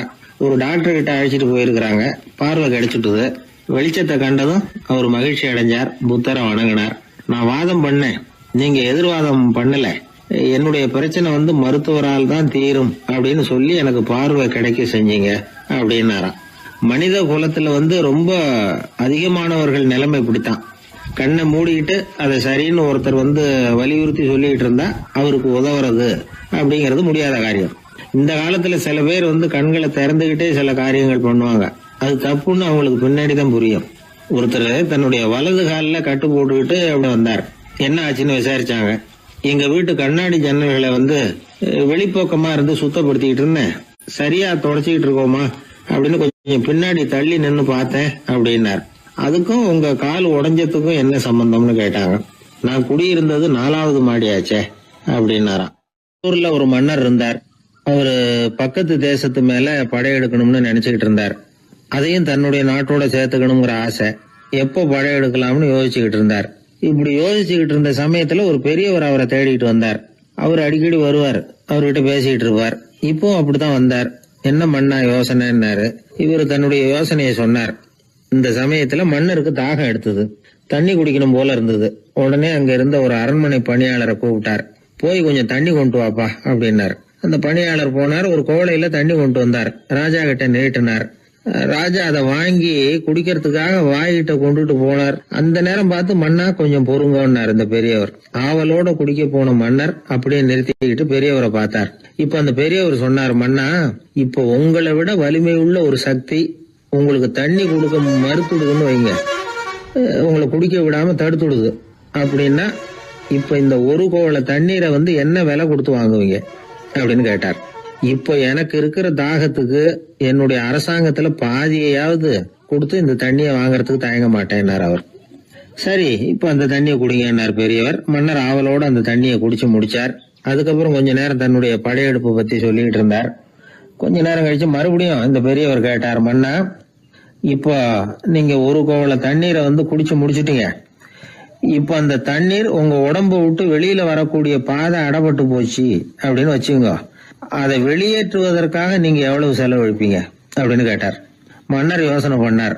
அப்படி ஒரு நிலைமை ஏற்பட்டு போச்சுன்னா என்னுடைய அரசாங்கம் பூராவையும் அதுக்கு ஈடா தர்றதுக்கு கூட தயங்க மாட்டேன்னார். இப்ப அந்த பெரியவர் சொன்னார், எந்த அரசாங்கத்தின் மதிப்பு ஒரு கோவள தண்ணீர் அளவுக்கு கூட இல்லையோ அந்த அரசாங்கத்தை அடையணுங்கிற பேராசையில மனிதர்கள் தங்களுடைய சகோதரர்கள் கூடவே சண்டை போட்டுக்கிறாங்களே, அதுல ஏதாவது அர்த்தம் இருக்குதா அப்படின்னாராம். மன்னருக்கு இப்பதான் அர்த்தம் புரிஞ்சுதான். மனசுல தெளிவு உண்டாச்சு. தன் மனசுக்குள்ள உண்டான வெறிய விரட்டி அடிச்சு விட்டார். அதுக்கப்புறம் நிம்மதியா ஆட்சி புரிஞ்சார். இப்படி ஒரு கதை. உயிருக்கு என்ன விலை கொஞ்சம் யோசனை பண்ணி பாருங்க. ஆனா அது இப்ப எவ்வளவு மலிவா போயிட்டுது, அதையும் யோசனை பண்ணி பாருங்களேன். ஆசை பேராசையா மாறுது, அப்புறம் அது வெறியா ஆகுது, அதுக்கப்புறம் பைத்தியம் பிடிக்குது. இந்த காலத்து மனிதர்களுக்கு 2 விதமான பைத்தியம் பிடிச்சிருக்கிறதாக ஒரு பெரியவர் சொல்றார். ஒன்னு பணம், இன்னொன்னு அதிகாரம். இதெல்லாம் எவ்வளவு காலத்துக்கு நீடிக்கும்? ஒரு சர்வாதிகார நாட்டுல 3 பேர் ஜெயில இருட்டு அறையில பேசிக்கிட்டு இருக்கிறாங்க. நீ எப்படி இந்த ஜெயிலுக்கு வந்த அப்படின்னு ஒருத்தர் கேட்டாராம். இந்த நாட்டு ராஜாவை ஆதரிச்சு நான் பிரச்சாரம் பண்ணினேன், அதனால கூட்டத்துல தகராறு வந்துட்டுது, கலவரமா போச்சு, அதுக்கு நான் தான் காரணம்னு அரெஸ்ட் பண்ணி இங்க கொண்டாந்து போட்டாங்க அப்படின்னாராம் அவரு. சரி நீ எப்படி இங்க வந்த அப்படின்னு இன்னொருத்தரை பார்த்து கேட்டிருக்காரு. நான் இந்த நாட்டு ராஜாவை எதிர்த்து பிரச்சாரம் பண்ணேன், அதனால கலவரம், அரெஸ்ட் பண்ணி கொண்டாந்து போட்டாங்கன்னார். சரிப்பா நீ எப்படி அங்க வந்த அப்படின்னு 3வது ஆளை பார்த்து இவங்க கேட்டாங்களாம். இதுக்கு அந்த ஆள் மெதுவா வெளிச்சத்துக்கு நான் தான் இந்த நாட்டு ராஜா அப்படின்னா. சில பேருக்கு தொட்டதெல்லாம் வெற்றியா முடியும், சில பேருக்கு தொட்டதெல்லாம் தோல்வியா முடியும். இதுல உள்ள ரகசியம் என்ன, அதை தெரிஞ்சுக்கணும்னா இந்த கதையை கேளுங்க. ஜப்பான்ல ஒரு பெரிய வீரர் இருந்தார். அவர் பேரு நொபுனாகா. அவர்கிட்ட இருந்த படை வீரர்கள் கொஞ்சம் பேர் தான். சிறிய படை பலத்தை வச்சுக்கிட்டு பெரிய பெரிய படைகளை எல்லாம் முறியடிச்சிருக்கிறார் அவர். அவ்வளவு சாமர்த்தியம் உள்ளவர். ஒரு தடவை எதிரி மீது படையெடுத்து போயிருக்கிறார். அப்போ அவருடைய படை வீரர்களுக்கும் தளபதிக்கும் ஒரு சந்தேகம் வந்துட்டுது. இந்த போர்ல நாம வெற்றி பெற முடியுமா அப்படிங்கிற சந்தேகம் இருந்தாலும் இதை எப்படி தலைவர்கிட்ட தெரிவிக்கிறது? ரொம்ப யோசனை பண்ணாங்க. கடைசியா கொஞ்சம் துணிச்சலை வரவழைச்சுக்கிட்டு மெதுவா கேட்டுட்டாங்க. அவர் பார்த்தார், சரி அதை நாம முடிவு செய்ய வேணாம், புத்த விகாரத்துக்கு போயிட்டு வருவோம், பூவா தலையா போட்டு பாத்துருவோம், என்ன வருதோ அது பிரகாரம் செயல்படுவோம், என்ன சொல்றீங்க? ஏன்னா போருக்கு செல்லும் பொழுது முழு மனசோட போகணும், ஊசலாட்டம் இருக்கக்கூடாது அப்படின்னார். தளபதியும் படை வீரர்களும் சரின்னு ஒத்துக்கிட்டாங்க. உடனே அவங்க எல்லாரும் அங்க பக்கத்துல இருந்த கோயிலுக்கு போனாங்களாம். தலைவர் உள்ள போனார். எல்லாரும் ஆவலோட வெளியில காத்துக்கிட்டு இருக்கிறாங்க. ரொம்ப நேரத்துக்கு அப்புறம் அவர் வெளியில வந்தார். தளபதி, துணை தளபதிகள் எல்லாரையும் கிட்டத்துல கூப்பிட்டார். அவங்க முன்னிலையில ஒரு தங்க காசை எடுத்தார். இத பாருங்க, இப்ப பூவா தலையா போட்டு பாத்துருவோம். பூ வந்தா தோத்துருவோம், தலை வந்தா ஜெயிச்சிருவோம். அதனால பூ விழுந்தா போர் வேணாம், அதை தவிர்த்துருவோம். தலை விழுந்ததுன்னா போருக்கு போவோம். விதி இப்போ நம்ம கையில தான் இருக்கு. இங்க என்ன தீர்ப்பு கிடைக்குதோ அது பிரகாரம் நடப்போம் அப்படின்னு சொல்லிவிட்டு தங்க காசு சுண்டி போட்டார். அது அப்படியே சுழன்று மேல போய் கணீர்னு தரையில வந்து விழுந்தது. எல்லாரும் ஆவலோடு அதை குனிஞ்சி பாக்குறாங்க. தலை விழுந்திருக்குது. ஒரே மகிழ்ச்சி, ஆரவாரம். அதுக்கப்புறம் அவங்களுக்கு சந்தேகம் வரவே இல்லை. அப்படியே உறுதியான ஒரு முடிவோட போருக்கு போனாங்க. வெற்றியோட திரும்பி வந்தாங்க. வெற்றி விழா நடக்குது. தளபதி பேசுறார். இந்த வெற்றியை காசுதான் முடிவு பண்ணிச்சு, அதனால விதியை வெல்ல யாரால முடியும் அப்படின்னார். சொல்லிவிட்டு உட்கார்ந்தார். அப்போ அந்த தலைவர் தன்கிட்ட இருந்த அந்த தங்க காசை எடுத்து ரகசியமா தளபதி கிட்ட கொடுத்தாராம். தளபதி அதை வாங்கி பாக்குறாரு. அந்த நாணயத்துல 2 பக்கமும் தலை தான் இருக்குது. இதுல இருந்து என்ன தெரியுதுன்னா, வெற்றியின் ரகசியம் என்னன்னா மன உறுதி தான். எதை செஞ்சாலும் மனக்குழப்பம் இருக்கக்கூடாது. எண்ணி துணிக கருமம், இது வள்ளுவர் வாக்கு. பரீட்சை ரிசல்ட் வர்ற சமயம் ஒரு பையன் ஒரு காசை சுண்டி போட்டு தலையா பூவா பாத்துக்கிட்டு இருந்தான். என்னப்பா பாஸா ஃபெயிலா பாக்குறியா அப்படின்னு கேட்டாங்க. பரீட்சை ரிசல்ட்டை பொறுத்த வரைக்கும் எனக்கு சந்தேகம் இல்லை சார் அப்படின்னா.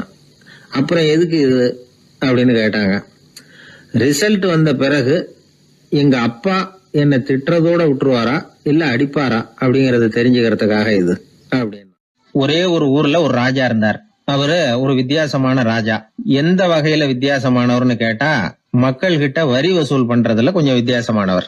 மற்ற மன்னர்கள் மாதிரி ஒரு நேரடியா வரி வசூல் பண்றது இல்ல, கொஞ்சம் மறைமுகமா அதை பண்ணுவார். அது எப்படின்னா, ஒவ்வொரு குடிமக்களுக்கும் மாசம் ஒரு மரக்கால் நெல்லு மக்கள் கொடுக்கறது இல்ல, ராஜா மக்களுக்கு கொடுப்பார். ஒரு மரக்கால் நெல்ல, அதாவது அரண்மனையில இருந்து ஒவ்வொரு வீட்டுக்கும் நெல் வந்து சேர்ந்துரும். அந்த ஒரு மரக்கால் நெல்லை இவங்க வாங்கிட்டு அதுக்கு பதிலா ஒரு மரக்கால் அரிசியை ராஜாவுக்கு திருப்பி கொடுக்கணும். இதுதான் அந்த ஊர் வழக்கம். ராஜா வந்து ஜனங்களுக்கு நெல்லை கொடுத்துட்டு அதுக்கு பதிலா அதே அளவு அரிசியா திருப்பி வாங்கிக்குவார். இதை தவிர வரி ஏதும் வசூல் பண்றது இல்ல. இப்படி ஒரு ராஜா. இது மேம்போக்கா பாக்குறதுக்கு ஏதோ சாதாரணமா தெரிஞ்சாலும் குடிமக்கள் ரொம்பவும் கஷ்டப்பட்டாங்க. ராஜா கொடுக்கற நெல்லையும் அரிசியாக்கணும், அதோட இன்னும் ஒரு பாதி அரிசியை இவங்க சேர்த்தும் கொடுத்தாகணும். மக்கள் வந்து ராஜாவை திட்ட ஆரம்பிச்சுட்டாங்க. இந்த ராஜா எப்ப சாவார் அப்படின்னு எதிர்பார்க்க ஆரம்பிச்சுட்டாங்க. ஏன்னா ரொம்ப கஷ்டப்படுத்துறாரு அப்படின்னு. பல பேர் அந்த ஊர்ல வீட்டை காலி பண்ணிவிட்டு வெளி தேசத்துக்கு போயிட்டாங்க. இங்க காலம் தள்ளுறது ரொம்ப கஷ்டம்னு. மக்கள் எதிர்பார்த்தது மாதிரியே நடந்தது. அந்த மன்னன் நோய் வந்து படுத்த படுக்கை ஆயிட்டான். ராஜா இப்படி சாக கிடக்குறாருன்னு தெரிஞ்சும் மக்கள் யாருமே வந்து பாக்கல. எப்படி பாப்பாங்க? அவர் தான் எப்ப போவாருன்னு பாத்துக்கிட்டு இருக்கிறாங்களே. என்னை ஏன் யாருமே வந்து பார்க்க மாட்டேங்கிறாங்க நம்ம குடிமக்கள்ல அப்படின்னு மந்திரி கிட்ட கேட்டார் ராஜா. நம்ம ஊர்ல மக்கள் எங்க இருக்காங்க பாக்குறதுக்குன்னாரு அவரு. ஏன் என்னாச்சு அவங்களுக்குன்னு கேட்டார். அமைச்சர் அப்பதான் அரசனுக்கு அவன் பண்ணின தவற வந்து சுட்டி காட்டினார். மக்களுக்கு இழைத்த கொடுமையை எடுத்து சொல்லி புரிய வச்சார். அதுக்கப்புறம் தான் மன்னருக்கு ஞானோதயம் வந்தது. செய்த பாவங்களை எண்ணி வருத்தப்பட்டான். மெதுவா அமைச்சர் பக்கம் திரும்பி, எங்க என் புள்ளன்னு கேட்டான். அவர் எங்கேயாவது ஊர் சுத்திக்கிட்டு இருப்பார், சூதாட்ட விடுதிகள்ல கிடப்பார் அப்படின்னாரு அமைச்சர். அவன் எங்க இருந்தாலும் உடனே அழைச்சிட்டு வாங்கன்னு உத்தரவு போட்டார் ராஜா. அடுத்த நாளே இளவரசனை கொண்டாந்து நிறுத்தினாங்க. தந்தையே, என்ன செய்யணும்னா சொல்லுங்க அப்படின்னு கேட்டான் இளவரசன். அவர் சொன்னார், மகனே, மக்களுக்கு வந்து நான் பொல்லாதவன் ஆயிட்டேன், அவங்கெல்லாம் என்ன நல்லவன்னு சொல்லணும். அப்படி அவங்கள சொல்ல வைக்க வேண்டியது உன்னோட பொறுப்புன்னார். தந்தையே, நீங்க வந்து கவலைப்படாதீங்க, உங்களை ரொம்ப ரொம்ப நல்லவர்னு மக்கள் சொல்லும்படியாக நான் செய்யறேன் அப்படின்னு நான் பையன். அதுக்கப்புறம் கொஞ்ச நாள்ல பையன் பட்டத்துக்கு வந்தான். அவன் என்ன பண்ணான், வரி வசூல் பண்ற முறையில ஒரு மாற்றத்தை உண்டு பண்ணான். என்ன மாற்றம் பண்ணனான்னா, ஒவ்வொரு வீட்டுக்கும் ஒரு மரக்கால் உமிய கொடுக்கறது, அதுக்கு பதிலா ஒரு மரக்கால் அரிசியை வாங்கிக்கிறது. அப்பா என்ன பண்ணாரு, நெல்லை கொடுத்துட்டு அரிசியா வாங்கினார். இவன் மகன் உமிய கொடுத்துட்டு அரிசியா வாங்கினான். கொஞ்ச காலம் ஆச்சு. ஒரு நாள் மந்திரியை கூப்பிட்டு கேட்டான், அமைச்சரே, நம்ம ஊர் மக்கள் என்ன பேசிக்கிறாங்க அப்படின்னு. உங்க அப்பா ரொம்ப நல்லவன்னு பேசிக்கிறாங்க அப்படின்னாரு அமைச்சர். எப்படி இருக்கு பாருங்க, இவன் பண்ற கொடுமையில அப்பன் ரொம்ப நல்லவன் ஆயிட்டான். அதாவது இளவரசனை விட பழைய மன்னரே ரொம்ப நல்லவர், ரொம்ப பாதி கஷ்டம் தான் இது முழு கஷ்டம்ங்கிறது மாதிரி ஆயிட்டுது. எப்படியோ அப்பாவுக்கு கொடுத்த வாக்க புள்ள காப்பாத்தி விட்டான். அதாவது மன்னர் ரொம்ப நல்லவர்னு சொல்ல வைக்கிறேன்னு தானே சொன்னான், அதே மாதிரி சொல்ல வச்சுட்டான். இந்த காலத்துல இது மாதிரி அப்பாவுக்கு உதவுற பிள்ளைகள் உண்டு. ஒரு பிள்ளையாண்டான்னு சொன்னான், நான் எங்க அப்பாவுக்கு ரொம்ப ரொம்ப உதவியா இருக்கிறேன் அப்படின்னா. அப்படியா, உங்க அப்பாவுக்கு ரொம்ப உதவியா இருக்கிறியா அப்படின்னா, உங்க அப்பா என்ன செஞ்சிட்டு இருக்காருன்னு கேட்டேன். சும்மாதான் இருக்கிறார் அப்படின்னா அவன். சும்மா இருக்கிறதுக்கு இவன் உதவியா இருக்கிறானா? இப்படி இருக்கிறாங்க. அதாவது நல்லவன் அப்படின்னு பேர் வாங்குறது ரொம்ப கஷ்டம். அத எந்த வகையில வாங்கணும்னு முடிவு பண்றதுதான் முக்கியம். அதனால வாழ்க்கையில நாம மன்னரா இருந்தாலும் சரி, சாதாரண மக்களா இருந்தாலும் சரி, நல்லவன் அப்படிங்கிற பேர் வாங்குறது ரொம்ப முக்கியம். அப்படி நல்லவன்கிற பேர் வாங்கிட்டா வாழ்க்கை ரொம்ப சுலபமா அமையும். ஒரு சீடன் வெளியூர் புறப்படுறதுக்கு தயாரா இருந்தான். ரொம்ப தூரம் போக போறான். திரும்பி வர நாளாகும். புறப்படுறதுக்கான ஆயத்த வேலைகள்ல ஈடுபட்டு இருந்தான். அந்த சமயம் பார்த்து இன்னொரு சீடன் அவங்கிட்ட வந்தான். நம்ம குரு உன்னை அழைச்சிட்டு வர சொன்னார், வா அப்படின்னு கூப்பிட்டான். இவன் உடனே புறப்பட்டு போனான். குருநாதரை பார்த்தான். அவரு காலில் விழுந்து வணங்கினான். வணங்கிவிட்டு எழுந்திரிச்சான். அவ்வளவுதான். குரு ஏதாவது உபதேசம் பண்ணுவாருன்னு எதிர்பார்த்தான். ஆனா நடந்தது என்ன தெரியுமா? குரு அவனுக்கு ஓங்கி ஒரு அடி கொடுத்தார். எதிர்பாராம இந்த அடியை வாங்கினதும் அந்த சீடன் அதிர்ந்து போயிட்டான். பக்கத்துல இருந்த மற்ற சீடர்களும் திகைச்சு போய் நின்னுட்டாங்க. அடி வாங்கின சீடனுக்கு மனசுக்குள்ள குழப்பம். நாம என்ன தப்பு பண்ணணும், புறப்படுற நேரத்துல இப்படி குரு கிட்ட அடி வாங்குற மாதிரி ஆயிட்டுதே அப்படின்னு நினைச்சு மனசுக்குள்ள ரொம்ப வேதனைப்பட்டான். கொஞ்சம் துணிச்சலை வரவழைச்சுக்கிட்டு குருநாதர்கிட்டயே கேட்டுட்டான், சுவாமி, நான் என்ன தப்பு பண்ணினேன்? என்ன இப்படி அடிச்சுட்டீங்களே, ஒரு வார்த்தை கூட உங்களை எதிர்த்து நான் பேசினது இல்லையே, இவ்வளவு காலமா உங்க விருப்பத்துக்கு விரோதமா ஒரு காரியம் கூட நான் செஞ்சது இல்லையே, வந்ததும் வராததுமா ஒண்ணுமே சொல்லாம என்ன அடிச்சுட்டீங்களே, குருவே, நான் செஞ்ச குற்றம் தான் என்ன அப்படின்னு கண்ணீரோட பரிதாபமா கேட்டானா அந்த சீடன். ஆனா அந்த குரு முகத்துல கொஞ்சம் கூட கோபம் இல்லை. அவர் சிரிச்சுக்கிட்டே நின்னுகிட்டு இருந்தாராம். அதுக்கப்புறம் சொன்னாராம், என்னுடைய அருமை சீடனே, நீ ஒரு தவறும் பண்ணல. நான் உன்னை அடிச்சது நீ ஏதோ தப்பு பண்ணிவிட்டேங்கிறதுக்காக இல்ல. நீண்ட பயணம் போக போறேன், ஞாபகமா ஏதாவது கொடுத்து அனுப்ப வேணாமா? நீ ஞானம் பெற்ற பிறகுதான் திரும்பி வர போறேங்கிறது எனக்கு தெரியும். அதுக்கு பிறகு உன்னை அடிக்க முடியுமா? அதனால இப்ப கிடைச்சிருக்கிற இந்த வாய்ப்பை பயன்படுத்திக்கிட்டேன். அப்போதைக்கு இப்பவே அடிச்சுட்டேன், அவ்வளவுதான், வேற ஒண்ணும் இல்லை அப்படின்னாராம். குரு சிரிச்சுக்கிட்டே இப்படி சொல்றார். இருந்தாலும் இதுவும் ஒரு உபதேசம் தான். அதிர்ச்சிகளால விழிப்படைய வைக்கிறதும் ஒரு வழிதான். இது ஜென் வழி. பெரும்பாலும் அதிர்ச்சியின் மூலமாகவே ஞான தரிசனத்தை அருள்கிறவர்கள் தான் ஜென் குருமார்கள். நம்ம தியானம் தான் ஜென். இந்தியாவிலிருந்து சீனாவுக்கு போய் கொஞ்சம் பேர் மாறி வளம் பெற்று ஜப்பான்ல ஜென் ஆகி வளர்ந்துருக்குது, அவ்வளவுதான். ஜென்கிறது தியானம். எதை நினைச்சும் தியானிக்கிறது இல்ல, எல்லாத்திலையும் தியானம் இருக்கிறதா சொல்லுது ஜென். பேசுறது, இருக்கிறது, நடக்கிறது, சாப்பிடுறது, சிரிக்கிறது, தூங்குறது, தொழில் செய்யறது அல்லது சும்மா இருக்கிறது எல்லாமே தியானம் தான். ஜென்கிறது ஒரு சுய தரிசனம். தன்னைத்தானே அடையாளம் கண்டுகொள்கிறது தான் அது. இல்லாத எதையும் தேடி கண்டுபிடிக்கிறது இல்ல. சென் மார்க்கத்தை பத்தி ஓஷோ என்ன சொல்றாரு தெரியுமா? காணாமல் போன தன்னுடைய மூக்கு கண்ணாடி தன்னுடைய மூக்கின் மேல் இருப்பதை கண்டுகொள்வது போன்றது சென் அப்படிங்கிறார். நம்மால் ஒருத்தர் இன்னொருத்தர் முகத்தை ரொம்ப நேரமா உத்து பார்த்துக்கிட்டு இருந்தார். என்ன பாக்குறீங்கன்னாரு அவரு. நீங்க போட்டிருக்கீங்களே மூக்கு கண்ணாடி, அதை தான் பாக்குறேன்னாரு இவரு. நீங்க அப்படி பாக்குறதுக்கு விசேஷ காரணம் ஏதாவது உண்டான்னு கேட்டார் இவர். உண்டுன்னார். என்னன்னு கேட்டார். நேத்திக்கு காணாம போன என்னோட மூக்கு கண்ணாடி அது அப்படின்னாராம் இவர். ஒரு ஊர்ல ஒரு குரு இருந்தார். ஒரு நாள் அவரை தேடிட்டு ஒருத்தன் வந்தான். உனக்கு என்ன வேணும்னு கேட்டார் குரு. எனக்கு ஞான தெளிவு வேணும், அதுக்கு உங்க உபதேசம் எனக்கு தேவைன்னா. உபதேசம் வேணும்னா அதை பெற்றுக்கொள்ளுகிற அளவுக்கு தகுதி உள்ளவனா உன்னை தயார்படுத்திக்கணுமேன்னார். அதுக்கு நான் என்ன செய்யணும் சொல்லுங்கன்னா, முதல்ல நீ செய்ய வேண்டியது என்னன்னா, உங்ககிட்ட இருக்கிற எல்லா கெட்ட குணங்களையும் விட்டுட்டு 1 வருஷம் கழிச்சு வா, அப்புறம் பாக்கலான்னாரு. அவ்வளவுதானே, சரின்னு சொல்லிவிட்டு அவன் போயிட்டான். 1 வருஷம் கழிச்சு வந்தான். அவன் அங்க சேர்ந்த சமயத்துல அந்த ஆசிரமத்தின் மண் தரைய ஒரு வேலைக்காரன் பெருக்கி சுத்தம் பண்ணிட்டு இருக்கிறான். அந்த மண் தரையிலிருந்து எழுந்த புழுதி அதிகமா இருந்தது. அது காத்துல கலந்தது. சீடனையே மறைக்கிற அளவுக்கு ஆயிட்டுது. ஒரே புழுதி மயம். சீடனுக்கு கோபம் வந்துட்டுது. அந்த வேலைக்காரனை அடிக்கிறதுக்காக கைய வாங்கிட்டு போனான். அவன் ஓடி போய் குரு கிட்ட சொல்லிவிட்டான், குருவே, உங்க உத்தரவுப்படிதான் நான் தரையை சுத்தம் பண்ணேன். ஆனா அந்த ஆளு என்ன அடிக்க வர்றான் அப்படின்னா. குரு பார்த்தார். அந்த சீடனை கூப்பிட்டார். இத பாருப்பா, உன்னுடைய எண்ணங்கள்ல பாம்பு புகுந்துட்டுது. அதையெல்லாம் விரட்டி அடிச்சு விட்டு 1 வருஷம் கழிச்சு வா, அதுக்கப்புறம் பார்க்கலான்னுட்டார். சீடன் யோசனை பண்ணான். சரின்னு சொல்லிட்டு போயிட்டான். 1 வருஷம் கழிச்சு மறுபடியும் வந்தான். இப்போ அவன் வர்ற சமயத்துல அந்த வேலைக்காரன் என்ன பண்ணான் தெரியுமா? குரு கட்டளைப்படி தரையை பெருக்கினான். அப்புறம் அந்த புழுதியை எடுத்து வேணும்னே அந்த சீடன் மேல தூவனான். அவ்வளவுதான். சீடனுக்கு மகாகோவம் வந்துட்டுது. அந்த வேலைக்காரனை பிடிச்சி கண்ணாமண்ணான்னு திட்டிவிட்டான். வேலைக்காரன் குரு கிட்ட ஓடனான். ஐயா, அந்த ஆளு வாய்க்கு வந்தபடி எல்லாம் திட்டுறான் அப்படின்னா. குரு பார்த்தார். ஓ அப்படியா? அப்படின்னா இந்த தடவை பாம்புகள் கிடையாது. இப்போ அவன் இதயத்துக்குள்ள நுழைஞ்சிருக்கிறது நாய். அதை விரட்டி அடிச்சு விட்டு இன்னும் ஒரு வருஷம் கழிச்சு அவனை வர சொல், அப்புறம் பார்க்கலாம் அப்படின்னு சொல்லி அனுப்பி வச்சுட்டார். சீடன் திரும்பி போயிட்டான். 1 வருஷம் கழிச்சு மறுபடியும் வந்தான். இப்ப அவன் வர்றப்போ என்ன செய்யணுங்கிறத அந்த வேலைக்காரங்கிட்ட குரு ஏற்கனவே சொல்லி வச்சிருக்கிறார். அது பிரகாரமே அவன் பண்ணனான். அவன் என்ன செஞ்சான் தெரியுமா?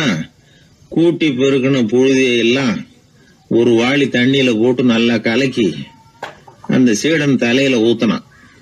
இவ்வளவு செஞ்சும் இந்த தடவை அவனுக்கு கோபமே வரல. அதுக்கு பதிலா அவனை பார்த்து நன்றின்னா. எதுக்கு நன்றி தெரியுமா? எதையும் சகிச்சுக்கிட்டு அமைதியா இருக்கும் குணத்தை கற்றுக்கொள்வதற்கு உதவியா இருந்ததுக்காக அந்த வேலைக்காரனுக்கு நன்றி. இத கேள்விப்பட்ட உடனே அந்த குரு ஓடி வந்தார். இவனை கட்டி பிடிச்சுக்கிட்டார். இனிமே நான் உனக்கு உபதேசம் பண்ணலாம், அதுக்கான தகுதி உனக்கு வந்துட்டுதுன்னார். இதுல இருந்து என்ன தெரியுது? ஒருத்தர்கிட்ட உபதேசம் வாங்கணும்னா கூட அதுக்குன்னு ஒரு தகுதி நமக்கு தேவைப்படுது. சகிப்புத்தன்மை ஒவ்வொரு மனிதனுக்கும் தேவைதான். இந்த காலத்துல ஒரு குரு, அவரை தேடி ஒருத்தன் வந்தான். குரு அவனை நிமிர்ந்து பார்த்துட்டு சொன்னார், நீ முதல்ல சகிப்புத்தன்மையை வளர்த்துக்கிட்டு அதுக்கப்புறம் என்கிட்ட வாடினார். இவன் அவரை நிமிர்ந்து பார்த்துட்டு சொன்னான், குருவே, நான் உங்ககிட்ட வந்திருக்கிறதே சகிப்புத்தன்மையை வளர்த்துக்கிறதுக்காகத்தானே அப்படின்னு. மனுநீதி சோழன் வரலாறு நமக்கு தெரியும். அது மாதிரி நீதி தவறாத ஆட்சியாளர்கள் பல பேர் இருந்திருக்கிறாங்க இந்த உலகத்துல. ஹசரத் உமர் பின் கத்தாப் அப்படின்னு ஒருத்தர், இஸ்லாத்தின் 2வது கலீஃபா இவர். அவருடைய ஆட்சி காலத்துல நடந்த ஒரு நிகழ்ச்சி. இந்த மன்னருக்கு ஒரு மகன், அவர் பேரு அபு ஷஹ்மா. அந்த மிசர் நாட்டு கவர்னர் அமர் பின் ஆஸ், அந்த மன்னருடைய மகன் கவர்னர் அவர்களுடைய கவனிப்புல இருந்தார். அந்த சமயத்துல ஒரு நாள் அவர் மதுபானா இருந்தனார். கவர்னருக்கு தெரிஞ்சு போச்சு. அவருக்கு தர்ம சங்கடமா போயிட்டுது. தவறு செஞ்சது மன்னருடைய மகன். கவர்னர் யோசனை பண்ணார். அவர் மெதுவா தன்னுடைய வீட்டுக்கு அழைச்சிட்டு வந்தார்.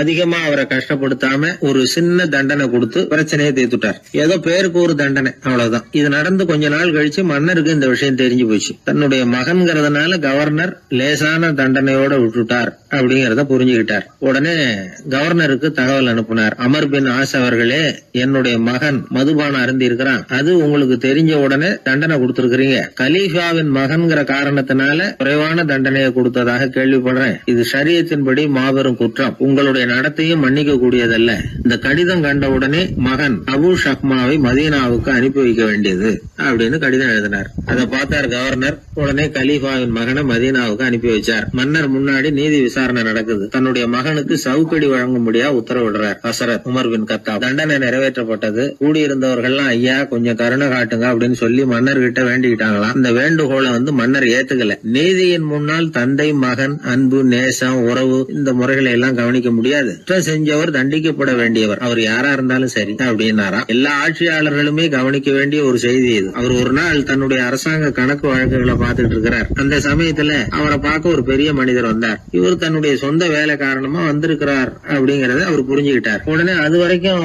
எரிஞ்சுகிட்டு இருந்த விளக்க அணைச்சுட்டு இன்னொரு விளக்க ஏற்றி வச்சுக்கிட்டாராம். இந்த செயலுக்கு என்ன காரணம்னு கேட்டிருக்கிறார் வந்தவர். இதுக்கு அவரு சொன்னார், ஐயா நீங்க வந்த போது இங்க எரிஞ்சுகிட்டு இருந்தது அரசாங்க விளக்கு, இப்ப எரியறது சொந்த விளக்கு. சொந்த விஷயங்களை பேசுறப்போ அரசாங்க பணத்தை செலவு பண்ணக்கூடாது, அதனாலதான் விளக்க மாத்தனே அப்படின்னாராம். இப்படிலாம் பல பேர் இந்த உலகத்துல இருந்திருக்கிறாங்க. ஆனா இப்ப எல்லாம் பல பேர் அப்படி இருக்கிறது இல்ல. ஒருத்தர் அப்படிதான் அரசாங்க விஷயங்களை பார்த்துக்கிட்டு உட்கார்ந்து இருக்கிறார். அந்த சமயத்துல ஒரு பெரிய தொழில் அதிபர் அவரை பார்க்க வந்திருக்கிறார். இவரு சடார்னு எழுந்திருச்சு எரிஞ்சுகிட்டு இருந்த விளக்க அணைச்சுட்டார். எங்கும் ஒரே இருட்டு. ஏன் விளக்க அணைச்சுட்டீங்கன்னு கேட்டிருக்கிறார் வந்தவர். இங்க நடக்கிறது மத்தவங்க கண்ணுல பற்றக்கூடாது அப்படிங்கறதுக்காக தான் விளக்க அணைச்சேன். நீங்க கொண்டு வந்திருக்கிறத அப்படி ஒரு ஓரமா வச்சுட்டு போடுங்க, அதுக்கப்புறமா விளக்க போட்டு நான் எடுத்துக்கிறேன் அப்படின்னாராம் இவர். ஒரு குழந்தை அம்மா கிட்ட போச்சு, அம்மா என்ன தூக்கிக்க. உடனே அந்த அம்மா அந்த குழந்தைய தூக்கி இடுப்புல வச்சுக்கிறாங்க. எந்த பக்கம் வச்சுக்கிறாங்க? இடது பக்கம். பொதுவா குழந்தைய தூக்குறவங்க யாரும் வலது பக்கம் இடுப்புல வச்சுக்கிறது இல்ல. விவரம் தெரியாத சில ஆம்பளைகளை அப்படி தூக்கி வச்சுக்கிட்டு அலையிறது உண்டு. ரொம்ப காலமாவே குழந்தைகளை இடுப்புல இடது பக்கமா வச்சிருக்கிற பழக்கம் தான் இருந்து வந்திருக்குது. இதுக்கு ஆய்வாளர்கள் என்ன காரணம் சொல்றாங்க தெரியுமா? அப்படி இருந்தாதான் குழந்தை சொல்றத, குழந்தை நினைக்கிறத தாயினால நல்லா உணர முடியுதாம். இடது பகுதி ஆட்சி பண்றது, குறிப்பா காதின் தலைமையாக இருக்கிறது வலது பக்கம் தான். அதனால தாய் குழந்தைக்கு பதில் சொல்லவோ, அது என்ன கேக்குதுங்கிறத சீக்கிரமா புரிஞ்சுக்கிட்டு நடந்துக்கவோ அதுதான் சௌரியம் அப்படின்னு ஆய்வாளர்கள் இதுக்கு காரணம் சொல்றாங்க. இதனால என்ன ஆகுதான், தாய்க்கும் குழந்தைக்கும் நெருக்கம் அதிகமாகுதான், குழந்தைக்கும் பாதுகாப்பு அதிகமா. அது மட்டும் இல்ல, ஒரு தாய் தன்னுடைய குழந்தைய இடுப்புல சுமக்கிறதுனால அவள் நினைக்கிறத, அவளோட இதய துடிப்ப குழந்தை உணர்தான். 9 மாதத்துக்கு அதிகமா இருந்த இடம் இல்லையா, அதனால அவளை பத்தி நல்லா அறிந்து கொள்ளுகிற வாய்ப்பும் குழந்தைக்கு கிடைக்குது. நம்ம முன்னோர்கள் ரொம்ப காலத்துக்கு முன்னாடியே வலது கையை பார்க்க ஆரம்பிச்சிட்டாங்களாம். அவங்க பயன்படுத்திய கல் ஆயுதங்கள்லாம் வலது பக்கமா தான் தீட்டப்பட்டிருக்குது. அதுல இருந்து நமக்கு என்ன தெரியுதுன்னா, வலது கையை தான் உபயோகப்படுத்தி இருக்கிறாங்கிறது தெரியுது. இப்படி எல்லாம் இருந்தா கூட இன்னைக்கு நம்மள 10ல் ஒருத்தருக்கு ஒரு பழக்கம் உண்டு, அது இடது கை பழக்கம். ஆனாலும் 2 கைகளும் ஒற்றுமையா இருக்கிறதுக்கு தான் ரொம்பவும் முயற்சி பண்ணுதான். இப்போ வலது கை பழக்கம் உள்ளவங்க பேசுறதுக்கு, எழுதுறதுக்கு செயல்படுத்துற தலைமையகம் தலையின் பின்புறம் பிடரியில் இருக்குது. இடது கை பழக்கம் உள்ளவங்களுக்கு மூளையில 2 பக்கங்கள்லயும் தலைமையகம் இருக்குது. இது விஞ்ஞானிகள் சொல்றது. எத்தனையோ மேதைகள் இடது கை பழக்கம் உள்ளவங்களா இருந்திருக்கிறாங்க. அமெரிக்க மேதை பெஞ்சமின் பிராங்க்லின், இத்தாலிய ஓவியர் லியோனார்டோ டாவின்சி, இப்படி நிறைய பேர் இருந்திருக்கிறாங்க, இப்பவும் இருக்கிறாங்க. காலங்காலமா இயல்பாவே இடது கை பழக்கம் இருந்து வந்திருக்குது. அப்படி இருக்கிறப்போ வலது கை எப்போ இடது கைய வென்றது, ஜெயிச்சது அப்படிங்கிற விவரம் இன்னமும் யாருக்குமே புரியல, ஆய்வாளர்களுக்கும் புரியல. அவங்களும் யோசிச்சுக்கிட்டு இருக்கிறாங்க. உலகம் இடது பக்கமா தான் சுத்துது. வானத்துல இருக்கிற வெள்ளி வீதி, அப்புறம் அணுவுல இருக்கிற துணுக்குகள், உடம்புல இருக்கிற அமினோ அமிலம், இப்படி எல்லாமே இடதுபுறமா தான் இயங்கிட்டு இருக்குது. இவ்வளவு செய்திகள் இடது கைக்கு ஆதரவா இருக்கிறப்போ அது எப்படி வலது கை கிட்ட ஏமாந்தது அப்படிங்கிற ரகசியம் இன்னமும் யாருக்கும் தெரியலையா. இது சம்பந்தமா ஆராய்ச்சி பண்றவங்களுக்கு இது இன்னமும் ஒரு பிரச்சனையா தான் இருக்குதாம். இப்படி இடது கை ஒதுங்கிட்டதுனால இப்பெல்லாம் வலது கைக்கு தான் மரியாதை அதிகமா போச்சு. ஒரு ஆசாமி இடது கையில கட்டு போட்டுட்டு வந்தானா, கையில என்னப்பா கட்டுன்னு விசாரிச்சிருக்கிறார் ஒருத்தர். ஒரு இயந்திரத்தை பிரிச்சு ரிப்பேர் பார்த்துக்கிட்டு இருந்தேன், மறுபடியும் அதை ஓட விட்டு பாக்குறப்போ இடது கை விரல் மாட்டிக்கிட்டது, அதுதான் கட்டு அப்படின்ட்டு இருக்கான். நல்ல வேளை வலது கை மாட்டியிருந்தா உன்னால சாப்பிட கூட கஷ்டமா போயிருக்குமே என்னார் அவர். இதுக்கு அவன் சொன்னானா, முதல்ல வலது கை தாங்க மாட்டிக்க இருந்தது, நான் தான் உடனே புத்திசாலித்தனமா அதை இழுத்துக்கிட்டு இடது கையை கொடுத்தேன் அப்படின்ட்டு இருக்கான். இவன் எப்பேற்பட்ட புத்திசாலி பாருங்க. இந்த வலது கை இடது கைங்கிறத பத்தி அறிவியல் ஆராய்ச்சி ஒரு பக்கம் இருந்தாலும் கை சுத்தமா இருக்கணும், இது வாழ்க்கைக்கு முக்கியம். உண்மை, உழைப்பு, நேர்மை இதெல்லாம் இருந்தாதான் வாழ்க்கையில முன்னேற முடியும். அதனால இந்த இடது கை பழக்கம், வலது கை பழக்கம் எது எப்படி இருந்தாலும் அது ஒருத்தருடைய புத்திசாலித்தனத்தை பாதிக்கிறது இல்ல. அதனால வாழ்க்கையில முன்னேறதுக்கு இது ஒரு இடைஞ்சலா இருக்கிறது இல்ல. நாம நம்ம உடம்பையும் புரிஞ்சுக்குவோம், மனசையும் புரிஞ்சுக்குவோம். அப்படி புரிந்து கொண்டு வாழ்க்கையில முன்னேறுவோம். ஒரு இளைஞன், வசதியான குடும்பம், அவனுக்கு வாழ்க்கையில நிம்மதி இல்ல, வாழவே பிடிக்கல, எல்லாம் வெறுத்து போச்சு. என்ன பண்ணலாம்னு யோசனை பண்ணான். ஒரு குருவை தேடிட்டு போனான். அவர்கிட்ட தான் வந்த விவரத்தை சொல்லி ஏதாவது வழி சொல்லுங்க சுவாமின்னு கேட்டான். அவரு பார்த்தார், சரி அதுக்கு முன்னாடி உன்னை பத்தி கொஞ்சம் சொல்லு, எவ்வளவு படிச்சிருக்கிற, என்ன தெரியும் உனக்கு அப்படின்னு கேட்டார். சுவாமி, நான் ஒழுங்கா படிக்கல, எதுவும் தெரியாது, ஆனா கொஞ்சம் சதுரங்கம் ஆட தெரியும் எனக்கு, அவ்வளவுதான். குரு கொஞ்சம் யோசனை பண்ணார். பக்கத்துல இருந்த ஒரு சீடனை கூப்பிட்டார். அவங்கிட்ட ஒரு பேரை சொல்லி, நீ உடனே போய் அந்த பிக்ஷுவை இங்க கூப்பிட்டுட்டு வா அப்படின்னார். வரும்பொழுது ஒரு சதுரங்க பலகையும் அதுல விளையாடுறதுக்கான காய்களையும் எடுத்துட்டு வா, அப்படியே நம்ம சீடர்கள் எல்லாரையும் இங்க வர சொல்லு அப்படின்னு சொன்னார். கொஞ்ச நேரத்துல எல்லாரும் வந்து சேர்ந்தாங்க. சதுரங்க பலகையை கொண்டாந்து வச்சாங்க. அந்த பிட்சுவும் வந்து சேர்ந்தார். குரு முன்னாடி அடக்கமா நின்னார். குரு அவரை கிட்டத்துல கூப்பிட்டு கொஞ்ச நேரம் சதுரங்கம் ஆடணும்னார். அந்த பிட்சுவுக்கு சதுரங்கம்னா என்னன்னு தெரியாது. இருந்தாலும் மறுப்பு எதுவும் சொல்லல. குரு சொன்னார், பிட்சுவே, நீர் என்னுடைய சீடர், என்னுடைய பேச்சை மறுக்காதவர். உம்முடைய அடக்கத்தையும் பணிவையும் நான் அறிவேன். எனக்காக உயிரையும் கொடுக்கறதாக சொல்லியிருக்கிறீங்க.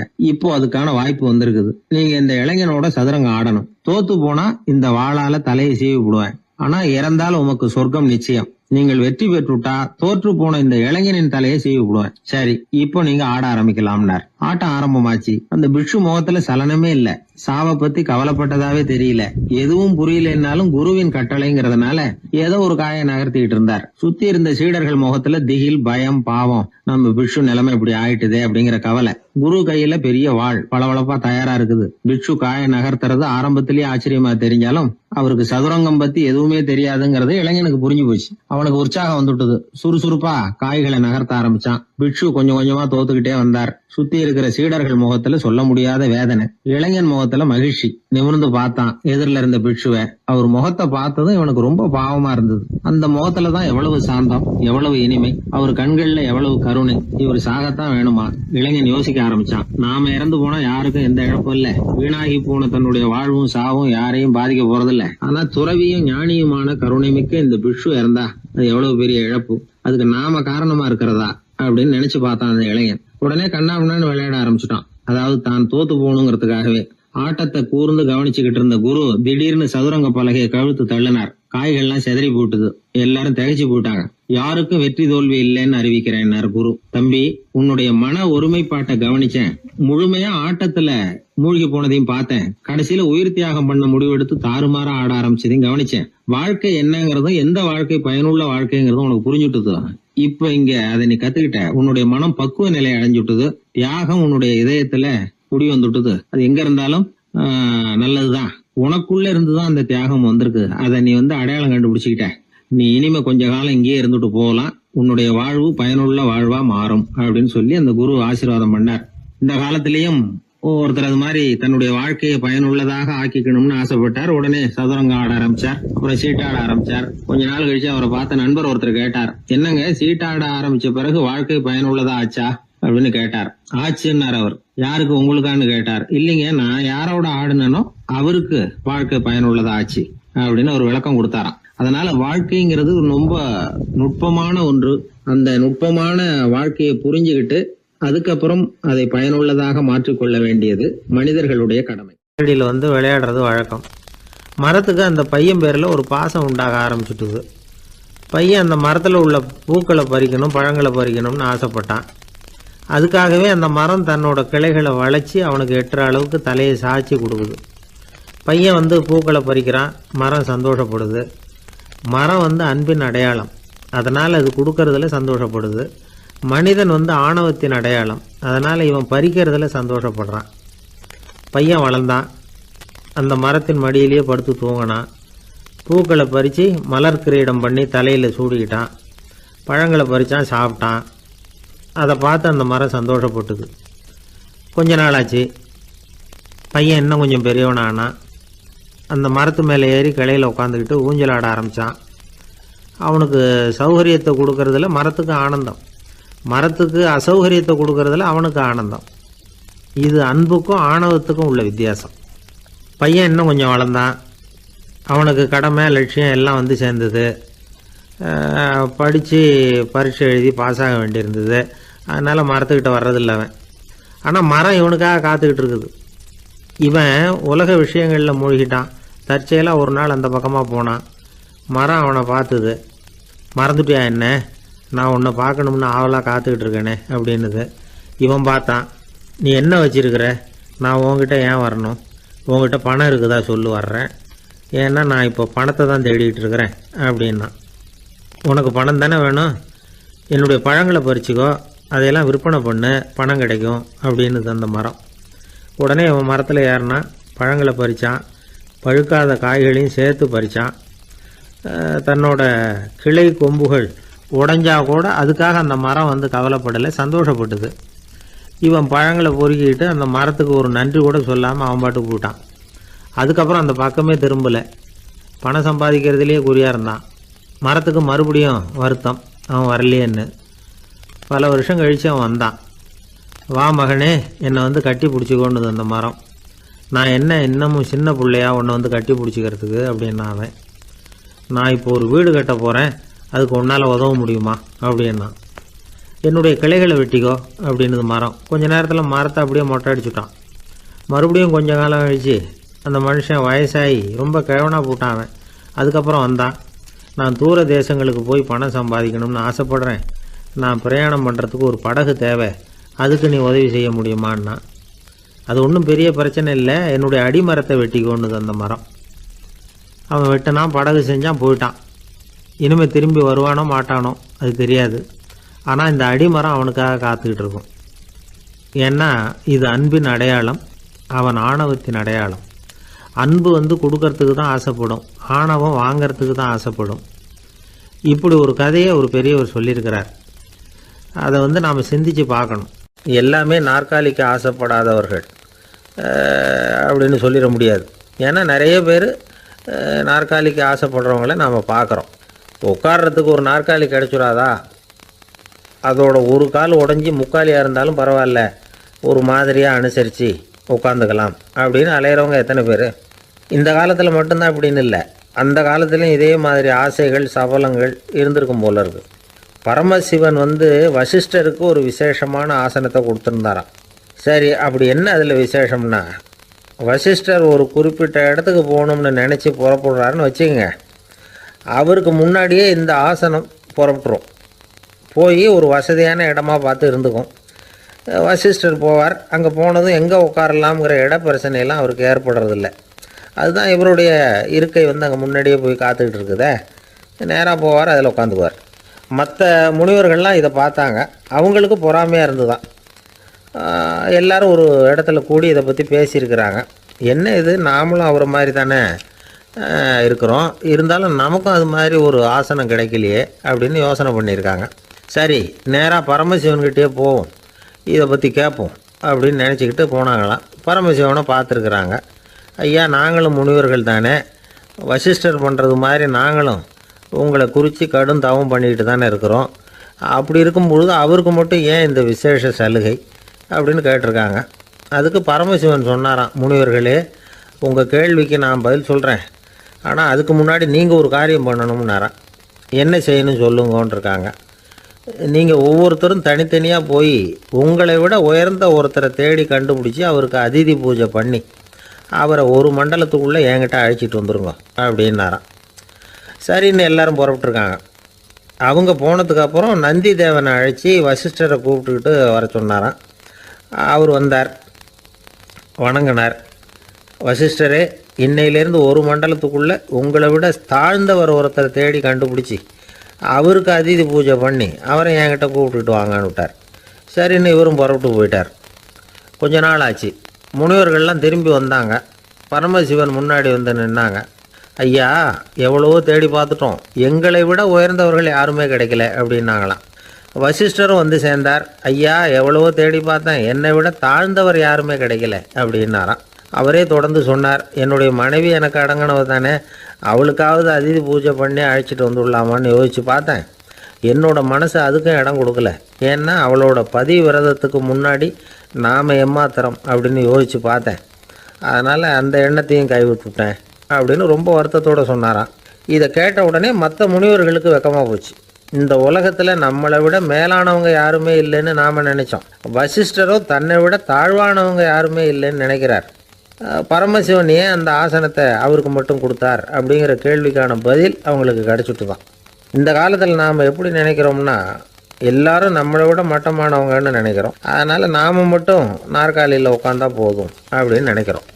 ஏமாந்து போனவங்க சந்தர்ப்பம் பார்த்து காலை வாரி விட்டுடுறாங்க, கீழே விழுந்து காலை உடச்சிக்கிறோம். அதுதான் இன்றைக்கி நடக்கிறது. ஒரு அம்மா தன்னோட வீட்டுக்காரரை ஒரு மனோதத்துவ டாக்டர்கிட்ட அழைச்சிட்டு போனாங்களாம். என்ன ப்ராப்ளம்னு கேட்டிருக்கார் டாக்டர். எங்கள் வீட்டுக்காரர் அடிக்கடி நாற்காலியில் உட்காந்து காலை உடச்சிக்கிறார் அப்படின்னாங்களாம். அப்படின்னா அந்த நாற்காலியில் தான் ஏதோ கோளாறு அப்படின்னாரான் டாக்டர். அப்படி இருக்க முடியாது டாக்டர் அப்படின்னாங்களாம் அந்த அம்மா. அது எப்படி அவ்வளோ உறுதியாக சொல்கிறீங்கன்னு கேட்டிருக்கார் அந்த டாக்டர். எங்கள் வீட்டில் நாற்காலியே கிடையாது டாக்டர், இவர் இருக்கிறதா நினச்சிக்கிட்டு உட்கார்றார், அதுதான் ப்ராப்ளம். ஒரே ஒரு ஊரில் ஒரு ராஜா இருந்தார், ரொம்ப நல்லவர். ஒரு நாள் அரண்மனையில் விசாரணை நடந்துக்கிட்டு இருக்குது. அதில் ஒரு வழக்கு. ஒரு விவசாயி புகார் கொடுக்குறார். என்ன புகார்னா, அவர் வயலில் ஆடுகள் மேய்ஞ்சி பயிரை அழிச்சுட்டுது. நிறைய உழைச்சி செலவு பண்ணி பயிரை உண்டாக்கி வச்சுருந்தேன், எல்லாம் போயிட்டுது. இனிமேல் நான் என்ன செய்யறது, நீங்கள் தான் சரியான தீர்ப்பு வழங்கணும் அப்படின்னார் அந்த விவசாயி. அந்த ஆடுகளுக்கு சொந்தக்காரர் யாருன்னு கண்டுபிடிச்சி அரண்மனைக்கு அழைச்சிட்டு வாங்கன்னு உத்தரவு போட்டார் ராஜா. சேவகர்கள் போனாங்க, ஆளை கண்டுபிடிச்சாங்க, கூப்பிட்டுக்கிட்டு அரண்மனைக்கு வந்துட்டாங்க. ராஜா விசாரணை பண்ணார். அப்புறம் விசாரித்து முடிச்சுவிட்டு தீர்ப்பு வழங்கினார். இந்த விவசாயி அடைந்திருக்கிற இழப்புக்கு ஈடாக உன்னுடைய ஆடுகளை அவங்ககிட்ட கொடுத்துட வேண்டியது அப்படின்னு சொல்லிவிட்டார். உன்கிட்ட இருக்கிற ஆடு பூரா அவன்கிட்ட கொடுத்துரு, அந்த ஆட்டுனால் ஏற்பட்ட இழப்பு சரியாக போகட்டும் அப்படின்னு தீர்ப்பு வழங்கிட்டார். அந்த மன்னருடைய மகன் இதை பார்த்துக்கிட்டே உட்காந்துருந்தான். இந்த தீர்ப்பை இன்னும் கூட சிறப்பாக வழங்கலாமே அப்படின்னு நினச்சான். அப்பாக்கிட்ட சொன்னான். உடனே அந்த அரசர், சரி நீயே இதுக்கு சரியான தீர்ப்பு சொல்லு அப்படின்னார். அந்த இளவரசன் தீர்ப்பு சொல்கிறான். அவன் சொன்ன தீர்ப்பு என்னன்னா, உங்ககிட்ட இருக்கிற ஆடுகள் எல்லாத்தையும் ஒரு வருஷ காலத்துக்கு அந்த விவசாயிகிட்ட ஒப்படைச்சிட வேண்டியது. அந்த ஒரு வருஷத்துக்குள்ள அந்த ஆடுகள் போடுற குட்டிகள், பால், எரு எல்லாம் விவசாயி எடுத்துக்க வேண்டியது. ஒரு வருஷத்துக்கு அப்புறம் உங்களுடைய ஆடுகளை நீங்களே திருப்பி வாங்கிக்க வேண்டியது. இதுதான் இளவரசன் சொன்ன தீர்ப்பு. இது சரியான தீர்ப்பு தான். இனிமேல் என்னுடைய அரச பொறுப்புகளை இளவரசர் வசம் ஒப்படைக்கிறேன் அப்படின்னு சொல்லி ஒப்படைச்சுட்டாராம். அதாவது தாவூத் நபி, சுலைமான் நபி இவர்களுடைய சரித்திரத்தில் இந்த சம்பவம் காணப்படுறதாக ஒரு நண்பர் சொன்னார். ஒரு தண்டனையை பெறுகிறவன் அதுக்கு பிறகு சமூகத்தில் நல்ல விதமாக வாழறதுக்கு வாய்ப்பு இருக்கிறது மாதிரி அமையணும் தீர்ப்பு. அதுக்கு இது ஒரு உதாரணம். சில தீர்ப்புகள் எப்படி அமைஞ்சு விடுதுன்னா, ஒரு தண்டனையை அனுபவித்து முடித்தவன் அதுக்கப்புறம் அவன் இந்த சமூகத்தில் நல்லவனாக வாழறதுக்கு நினச்சா கூட அதுக்கு தகுதி இல்லாதவன் அப்படிங்கிற அளவுக்கு சூழ்நிலை அமைஞ்சிருது. இது சிந்திக்க வேண்டிய ஒரு செய்தி. இன்னொரு ஊரில் ஒரு ராஜா இருந்தார். அவர் ஒரு நாள் ஒரு போட்டி வச்சார். என்ன போட்டின்னா, அரண்மனை வாசலில் ஒரு பெரிய நீச்சல் குளம், அதில் நிறைய விஷப்பாம்புகள். எந்த இளைஞன் துணிச்சலாக அதில் நீச்சல் குளத்தில் குதித்து நீந்தி கரையேறி வர்றானோ அவனுக்கு 100 ஏக்கர் நிலம் பரிசாக வழங்கப்படும். அது வேணாம்னா 1000 ஆடுகள் பரிசாக வழங்கப்படும். அதுவும் வேணான்னா என்னுடைய மகளை கல்யாணம் பண்ணிக்கலாம். இதுதான் மன்னருடைய அறிவிப்பு. பரிசுலாம் நல்லா தான் இருக்குது. இருந்தாலும் பாம்புகள் உள்ள குளம்ங்கிறது நல்லா இல்லையே. அதனால் யாரும் அதில் குதித்து நீஞ்சறதுக்கு முன் வரல. இருந்தாலும் திடீர்னு ஒரு இளைஞன் அந்த நீச்சல் குளத்தில் குதித்தான், நீந்தனா ஒரு வழியாக கரையேறி வந்துட்டான். மன்னருக்கு ரொம்ப மகிழ்ச்சி. நீ தான் தைரியமான இளைஞன், வா இப்படின்னு கூப்பிட்டார். கிட்ட வந்தான். அந்த இளைஞன் தண்ணீர் சொட்ட சொட்ட நிற்கிறான். சரி, உனக்கு 100 ஏக்கர் நிலம் வேணுமான்னு கேட்குறார். வேண்டாங்கிறான். சரி, அப்படின்னா 1000 ஆடுகள் வேணுமான்னு கேட்குறார். அதுவும் வேணாங்கிறான். ஓ, அப்படின்னா என் பொண்ணை கல்யாணம் பண்ணிக்கிறியா அப்படின்னு கேட்குறாரு. அதுவும் வேணாங்கிறான். ராஜாவுக்கு ஒன்றும் புரியல. அப்படின்னா உனக்கு என்ன தான் வேணும் அப்படிங்கிறார். என்னை பிடிச்சி இந்த குளத்தில் தள்ளி விட்டவன் யாருங்கிறது எனக்கு தெரியணும் அப்படின்னா. 1944 வருஷத்துல ஒரு நாள் மொரார்ஜி தேசாய் எரவாடா சிறையில் இருந்தார். காவல்துறை உயர் அதிகாரி ஒருத்தர் வரார். மொரார்ஜி தேசாய சிறை அதிகாரி அலுவலகத்துக்கு அழைச்சிட்டு போறார். சிறை அதிகாரி ஒரு தகவலை சொல்றார். உங்க நண்பர் மங்கள்தாஸ் பக்வாசா அப்படிங்கிறவர் நாசிக் சிறையில அடைக்கப்பட்டிருந்தார். அவருக்கு உடல் நலம் ரொம்ப பாதிக்கப்பட்டதுனால அவரை சிறையிலிருந்து பம்பாயில உள்ள ஹரிகிருஷ்ணன் தாஸ் மருத்துவமனைக்கு கொண்டுகிட்டு போயிருக்கிறாங்க. அவரு உங்களை பார்க்கணும்னு ரொம்ப ஆவலோட இருக்கிறார். அதனால நீங்க பரோல்ல போய் பாத்துட்டு வாங்களே அப்படின்னார். நிபந்தனையோட போய் பாத்துட்டு வரலாம்னார். தியாக செம்மல்கள் பரோல்ல செல்றது இல்ல அப்படிங்கிற உறுதியோட தான் சிறைச்சாலைக்கு வருவாங்க. இப்படி இருக்கிறப்போ மொரார்ஜி மட்டும் பரோல்ல போயிட்டு வர்றதுக்கு எப்படி சம்மதிப்பார்? உயிர் நண்பரின் உயிர் ஆடுது அப்படிங்கறத கேட்டதும் உடனே போய் பார்க்கணும்னு ஆவல் தான்.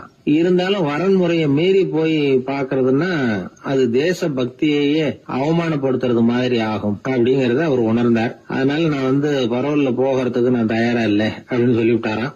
நண்பருடைய கடைசி ஆசைய நிறைவேற்றுறது உங்க கடமை இல்லையா அப்படின்னு கேட்டிருக்காரு சிறை அதிகாரி. கடமை தான், அதே சமயம் என்னுடைய கடமையை காப்பாத்துறதும் முக்கியமாச்சே அப்படின்னாரா இவர். அதுக்கப்புறம் அந்த அதிகாரி நிபந்தனை இல்லாமலே மொரார்ஜியை வெளியில அனுப்புறதுக்கு சம்மதிச்சாராம். அப்படி இருந்தும் மத்த நண்பர்களை கலந்துகிட்டு தான் மொரார்ஜி வெளியில புறப்பட்டாராம். பம்பாய்க்கு போனார். படுக்கையில நண்பரை சந்திச்சார். அவர் ரொம்ப மோசமான நிலைமையில இருந்தார். உடல்நிலை கவலைக்கிடம்னு தான் டாக்டர்களும் சொன்னாங்க. மங்கள்தாஸ், இனி எனக்கு வாழ்க்கையில என்ன இருக்கு, நான் இறந்து விடுறதே மேலுன்னாராம். மொரார்ஜிக்கு ரொம்ப வருத்தமா போச்சு. மங்கள்தாஸ் இல்லத்துல இருந்த சமயத்துலதான் மொரார்ஜிய கைது பண்ணாங்களாம். அந்த அதிர்ச்சி தான் மங்கள்தாஸ ரொம்ப பாதிச்சிருக்கு அப்படிங்கறத அவர் புரிஞ்சுக்கிட்டார். இத பாருங்க, விடுதலை போராட்டத்துல ஈடுபடுறவங்களை கைது பண்றதும் சிறையில அடைக்கிறதும் சகஜம் தானே. அன்னைக்கு உங்க வீட்டுல இருந்தப்போ நான் கைது செய்யப்படலைன்னாலும் இன்னொரு இடத்துல நான் கைது செய்யப்பட்டுதான் இருப்பேன். அதனால அதை பத்தி நீங்க ஏன் வேதனைப்படணும்? நீங்க தைரியமா உறுதியா இருக்கணும். அது மட்டும் இல்ல, அது வரைக்கும் மருந்தே சாப்பிடாம இருந்த மங்கள்தாஸ மருந்து சாப்பிட வச்சாராம். 2 நாள் அவர் பக்கத்திலே இருந்தார். அதுக்கப்புறம் பெரிய டாக்டரை பார்த்து மங்கள்தாஸ் உடல் நல சம்பந்தமா விசாரிச்சார். இப்ப பரவாயில்ல, தேறி இருக்கிறார். எப்படி இருந்தாலும் இன்னும் ஒரு 6 மாசம் தான் அவர் உயிரோட இருப்பார் அப்படின்னு சொல்லிவிட்டாரு டாக்டர். ஆனா அதுக்கப்புறம் நடந்தது என்ன தெரியுமா? மங்கள்தாஸ் அதுக்கப்புறம் 25 வருஷம் சௌக்கியமா இருந்தாராம். இவர் 6 மாசம் தான் இருப்பாருன்னு சொன்ன அந்த டாக்டர் 6 மாசத்துல ஒரு எதிர்பாராத விபத்துல சிக்கி இறந்து போனாராம். 6 மாசம்னு டாக்டர் போட்ட கணக்கு சரிதான், ஆனா இடம் தான் மாறி போச்சு. ஒரு திருடன் ஒரு வீட்டுல போய் திருடணும்னு திட்டம் போட்டான். இருட்டுனதும் போய் திருடணும். ஆனா ராத்திரி ஆனா வாசல் கதவை சாத்தி உள்பக்கம் தாழ்பால் போட்டுருவாங்களே, என்ன பண்றது, எப்படி வீட்டுக்குள்ள போறது? இவன் யோசனை பண்ண ஒரு முடிவுக்கு வந்தான். சரி, பகல் நேரத்திலேயே யாருக்கும் தெரியாம அந்த வீட்டுக்குள்ள நுழைஞ்சிருவோம். அங்க போய் எங்கேயாவது ஒளிஞ்சுக்குவோம். இருட்டுற வரைக்கும் பேசாம இருப்போம். ராத்திரி எல்லாரும் தூங்கினதுக்கு அப்புறம் நைஸா போய் பீரோவை திறந்து இருக்கிறது பூரா எடுத்துக்கிட்டு ஓடியாந்துடலாம் அப்படின்னு திட்டம் போட்டான். அதே மாதிரி ஒரு நாள் மத்தியானத்துக்கு மேல அந்த வீட்டுக்காரன் எங்கேயோ வெளியில புறப்பட்டு போனான். வீட்டுக்கார அம்மா அடுப்பங்கரையில என்னவோ சமைச்சுக்கிட்டு இருந்தாங்க. திருடன் பார்த்தான். இதுதான் சமயம்னு அந்த வீட்டுக்குள்ள மெதுவா நுழைஞ்சிட்டான். எங்க ஒளியலாம்னு பார்த்தா வலது பக்கம் ஒரு ரூம் இருந்தது. அங்க போனான். அங்க ஒரு படுக்கை அறை, அங்க ஒரு பெரிய கட்டில் இருந்தது. அதுக்கு அடியில போய் பதுங்கிட்டான். இருட்டுனது நம்ம வேலையை ஆரம்பிக்கலாம், அது வரைக்கும் பொறுமையா இருக்கணும் அப்படின்னு சொல்லி பேசாம வாயை மூடிட்டு கம்முன்னு இருக்கிறான். ரொம்ப நேரம் கழிச்சு வெளியில போயிருந்த வீட்டுக்காரன் திரும்பி வந்தான். சாப்பிட்டான். லைட்டை நிறுத்தி விட்டு படுத்துட்டான். அந்த அம்மாவும் வேலையெல்லாம் முடிச்சிட்டு வந்து படுத்துட்டாங்க. நடு ராத்திரி. விடி விளக்கு லேசா எரிஞ்சுகிட்டு இருக்கு. வீட்டுக்காரன் லேசா கண்ணை முழிச்சான். கட்லுக்கு நேரா எதிரில ஒரு கண்ணாடி. அதுல பாக்குறான், கட்லுக்கு கீழே ஒரு திருடன் ஒளிஞ்சு இருக்கிறது தெரிஞ்சு போச்சு. உடனே அவன் திருடன் திருடன்னு சத்தம் போடல, யோசனை பண்ணான். மேஜையில இருக்கிற கத்தி எடுத்து கையில வச்சுக்குவோமா அப்படின்னு யோசனை பண்ணான். இந்த சந்தர்ப்பத்துல கத்திய உபயோகப்படுத்துறத விட புத்திய உபயோகப்படுத்துறது தான் சாமர்த்தியம் அப்படின்னு நினைச்சான். உடனே அது பிரகாரம் செயல்பட ஆரம்பிச்சுட்டான். என்ன பண்ணான் தெரியுமா? எதையும் வெளியில காட்டிக்காம ரொம்ப சர்வசாதாரணமா தன்னுடைய மனைவி கிட்ட பேச ஆரம்பிச்சான். மனைவியும் புத்திசாலி, அதனால அவங்களுக்கு தெரியும். அவங்களும் வீட்டுக்காரர் கேட்ட கேள்விக்கு பொருத்தமா பதில் சொல்ல ஆரம்பிச்சாங்க. இவன் கேட்டான், இந்த பாரு, நமக்கு குழந்தை பிறந்தா அதுக்கு கிருஷ்ணமூர்த்தின்னு தான் பேர் வைக்கணும் அப்படின்னா. அதெல்லாம் முடியாது. ஆம்பளை பிள்ளையா இருந்தா ஏகாம்பரம், பொம்பளை பிள்ளையா இருந்தா பங்கஜவல்லி, இதுதான் அவங்க மாமனார் மாமியார் பேர், அதான் வைக்கணும் அப்படின்னாங்க அந்த அம்மா. அதெல்லாம் முடியாது, நான் முடிவு பண்ணிவிட்டேன் கிருஷ்ணமூர்த்தின்னு கத்தனா அவன். இல்ல ஏகாம்பரம் பங்கஜவல்லின்றது இந்த அம்மா. வாதம் முத்தி போச்சு. கிருஷ்ணமூர்த்தி கிருஷ்ணமூர்த்தி கிருஷ்ணமூர்த்தின்னா அவன். ஏகாம்பரம் பங்கஜவல்லி ஏகாம்பரம் பங்கஜவல்லின்னு இவங்க கத்துறாங்க. ஒரே சத்தமா போச்சு. இத கேட்டதும் பக்கத்து வீட்டுல இருந்தவங்க, எழுத்த வீட்டுல இருந்தவங்க எல்லாம் எழுந்திரிச்சு ஓடி வந்து இவங்க வீட்டு கதவை தட்ட ஆரம்பிச்சுட்டாங்க. தட தடன்னு. இவன் சாவகாசமா எழுந்திரிச்சு போய் கதவை திறந்தான். என்னங்க, இந்த ராத்திரி வேலையில எங்களை எல்லாம் ஏன் கூப்பிட்டீங்க, யாருக்கு என்னாச்சு அப்படின்னு கேட்டாங்க. கேட்டது யாருன்னா பக்கத்து வீட்டு கிருஷ்ணமூர்த்தி, எழுத்த வீட்டு ஏகாம்பரம் பங்கஜவல்லி எல்லாரும். அடடே, உங்களை கூப்பிடலீங்க, குழந்தைக்கு பேர் வைக்கிறது சம்பந்தமா எங்களுக்குள்ள சண்டை வந்துட்டுது, அதுதான் விஷயம். வேணும்னா இதை கட்டிலுக்கு அடியில ஒளிஞ்சிட்டு இருக்கிறானே ஒருத்தன், அவனை கூட கேட்டு பாருங்க, அவன் தான் இதுக்கு சாட்சி அப்படிங்கிறான் அந்த ஆளு. உடனே எல்லாரும் விஷயத்த புரிஞ்சுக்கிட்டு திருடனை பிடிச்சி போலீஸ்ல ஒப்படைச்சிட்டாங்களாம். நெருக்கடியான நேரங்கள்ல பதறாம புத்திசாலித்தனமா செயல்படணுங்கிறத தெரிஞ்சுக்கிறதுக்காக இந்த கதை. புத்திசாலித்தனமா செயல்படுற ஒரு குடும்ப தலைவி இருக்காங்க. அவங்க என்ன செய்வாங்க தெரியுமா? எல்லாரும் ராத்திரியானா வீட்டை உள்பக்கமா போட்டு விட்டு தானே படுப்பாங்க. ஆனா அந்த அம்மா என்ன பண்ணுவாங்கன்னா, வீட்டை வெளிப்பக்கமா ஒரு பூட்டு போட்டு பூட்டி விடுவாங்க. எழுத்த வீட்டுக்காரங்க கிட்ட சொல்லி தினமும் இப்படி பூட்டி விட சொல்றது பழக்கம். ஏங்க அப்படி செய்யறீங்க, திருடன் சுலபமா உள்ளே வந்துடக்கூடாதுங்கிறதுக்காகவா அப்படின்னு கேட்டாங்க.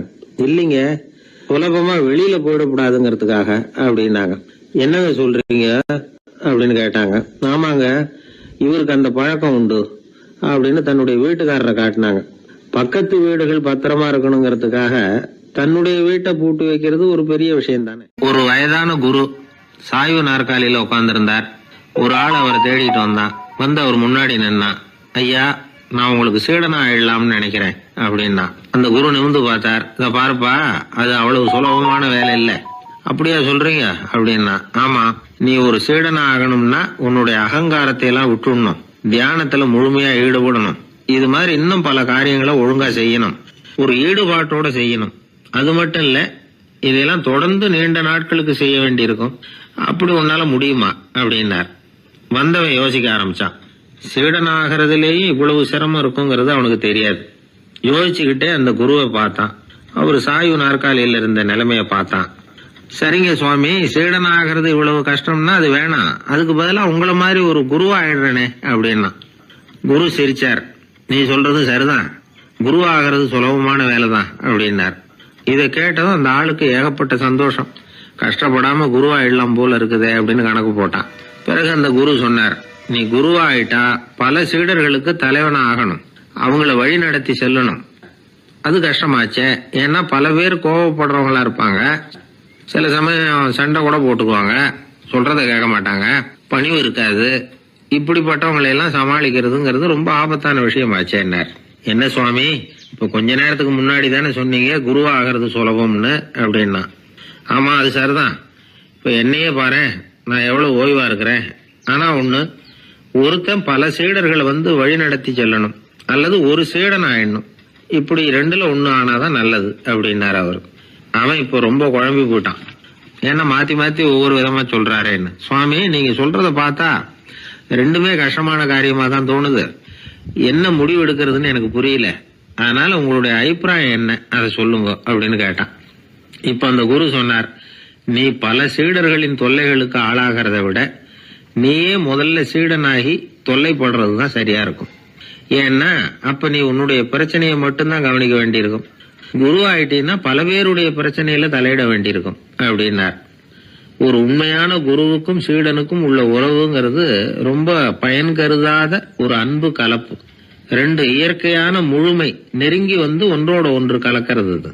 நீங்க கேள்வி கேட்டா எப்படி அது முழுமை இருக்க முடியும்? அதுல முழுமைங்கிறது ஒரு அமைதியான நிலை. இந்த காலத்து குரு சீடர்கள்லாம் வேற மாதிரி. ஒரு குரு தன் சீடன் கிட்ட சொன்னார், இந்த பாருப்பா, நீ இந்த உலகத்துல எதுக்கும் பிரயோஜனப்பட மாட்ட, பன்றி மேய்க்கிறது கூட லாய்க்கில்லை அப்படின்னார். அப்படின்னா ஒண்ணு செய்யறேன் அப்படின்னா நான் சீடன். என்ன பண்ணுவேன்னு கேட்டிருக்காரு குரு. உங்களை மாதிரியே ஒரு குருவாயிடுறேனே அப்படின்னானா அந்த சீடன். பத்திரிகையில வர்ற செய்திகளை கூட நகைச்சுவையா சொல்றது உண்டு. அதாவது அதை நேரடியா சொன்னா வானொலியில அனுமதிக்க மாட்டாங்க சில விஷயங்களை. அது சின்னாருக்கு கௌரவ குறைச்சல், அதை வேடிக்கை கலந்து நகைச்சுவோடு சொல்லும் பொழுது அதை அனுமதிச்சிருவாங்க. அப்ப அந்த விசாரணை கமிஷன் அது இது நிறைய நடந்துகிட்டு இருந்தது. டெல்லியில இருந்து அமலாக்க பிரிவு அதிகாரிகள்லாம் வராங்க போறாங்கன்னு பத்திரிகையில அமர்க்கலப்பட்ட இடம். அந்த நேரம் வந்து நான் ஒரு ரேடியோவில் ஒரு செய்தியை தயார் பண்றோம். அப்ப என்ன பண்ணேன்னா, இது மாதிரி அந்த பத்திரிகை செய்தியை வச்சுக்கிட்டே ஒரு செய்தி சொன்னோம், இன்னொரு தகவல் சொல்லி. அதனால ஒருத்தன் வந்து தமிழ்நாட்டுல ஒரு ஆள், அவன் திடீர்னு வந்து கோடீஸ்வரன் ஆயிட்டான். நேற்று வரைக்கும் சாதாரணமா இருந்தாள், இன்னைக்கு கோடீஸ்வரன் ஆயிட்டான். டெல்லியில இருந்து 2 அதிகாரிகள் வராங்க, எப்படி அவன் பணம் சேர்த்தான்னு கண்டுபிடிக்கிறதுக்கு. அவனை கூப்பிட்டு 2 அதிகாரிகளும் எப்படிடா பணம் சேர்த்த? நான் ஒன்னும் தப்பான வழியில பணம் சேர்க்கல சார், நான் வந்து பந்தயம் கட்டியே பணக்காரன் ஆயிட்டேன். பந்தயம் கட்டி எப்படிடா பணக்காரன் ஆக முடியும் அப்படின்னா, நீங்க நம்புங்க சார், நான் பந்தயம் கட்டி தான் பணக்காரன், தப்பான வழியில சேரல சார். பந்தயம் கட்டி எப்படிடா கோடீஸ்வரன் ஆனேன் அப்படின்னா, நாங்க நம்ப முடியாதுன்னு இருக்கான் விசாரிக்க வந்தவன். அப்படின்னா உங்ககிட்டே ஒரு பந்தயம் கட்டட்டோமான் இருக்கான் விசாரிக்க வந்தவன்ட்டிய. என்னடா பந்தயம் அப்படின்னா, ஒண்ணுமில்ல சார், இது என் கண்ணு, இது என் பல்லு, என் கண்ணை என் பல்லாலேயே கடிக்கிறேன், எவ்வளவு பந்தயம். விசாரிக்க வந்தவன் 100 ரூபாய் எடுத்து வச்சான், இதை ப்ரூவ் பண்றான்னு. அப்படியே கண்ணை எடுத்துட்டான், அது பளிங்கு கண்ணு. ஏற்கனவே ஒரு கண்ணு பளிங்கு கண்ணு வச்சுனா எடுத்து கடிச்சு விட்டான். இது விசாரிக்க வந்தாலும் 100 ரூபாய் விட்டுட்டு நிக்கிறான். எப்படி பணம் சேர்த்தான்னு வந்தவன். உடனே இன்னொருத்தன், இவன்ட்ட என்னடா பேச்சு கொடுக்காரா, நம்ம பணம் தான் அங்க போயிட்டு இருக்கு, உனக்கு விசாரிக்க தெரியல, போடா நான் விசாரிக்கிறேன்னு அடுத்தவன் வந்தான். அது நீ ஒழுங்கா சொல்றேன், எப்படிடா பணம் சேர்த்தேன் சார், நீங்க கொஞ்சம் புத்திசாலியா தெரியுது அவரை விட, நீங்களாவது நம்புங்க சார், பந்தயம் கட்டி தான் பணம் சேர்த்தேன், நான் நம்ப முடியாது. அப்படின்னா உங்ககிட்ட இன்னொரு பந்தயம் கட்டட்டுமா அப்படின்றான். வேண்டாம், அவனை ஏமாத்தி விட்டேன் ஆள வேண்டான்றான். இல்ல சார், அவரு ஏமாந்தது பொய் கண்ணு, பளிங்கு கண்ணுன்னு தெரியாது, ஏமாந்துட்டார். இப்போ உங்ககிட்ட பந்தயம் கட்டுறது நெஜம் கண்ணு, இந்த பக்கம் பளிங்கு கண்ணு கிடையாது, நெஜம் கண்ணு, இதை பல்லால கடிக்கிறேன் அப்படின்னா அவன் ஒரு 100 ரூபாய் எடுத்து வச்சான். இவன் அப்படியே பல்செட்டை கட்டினான் தனியா, அப்படியே கட்டி கடிச்சு விட்டான்.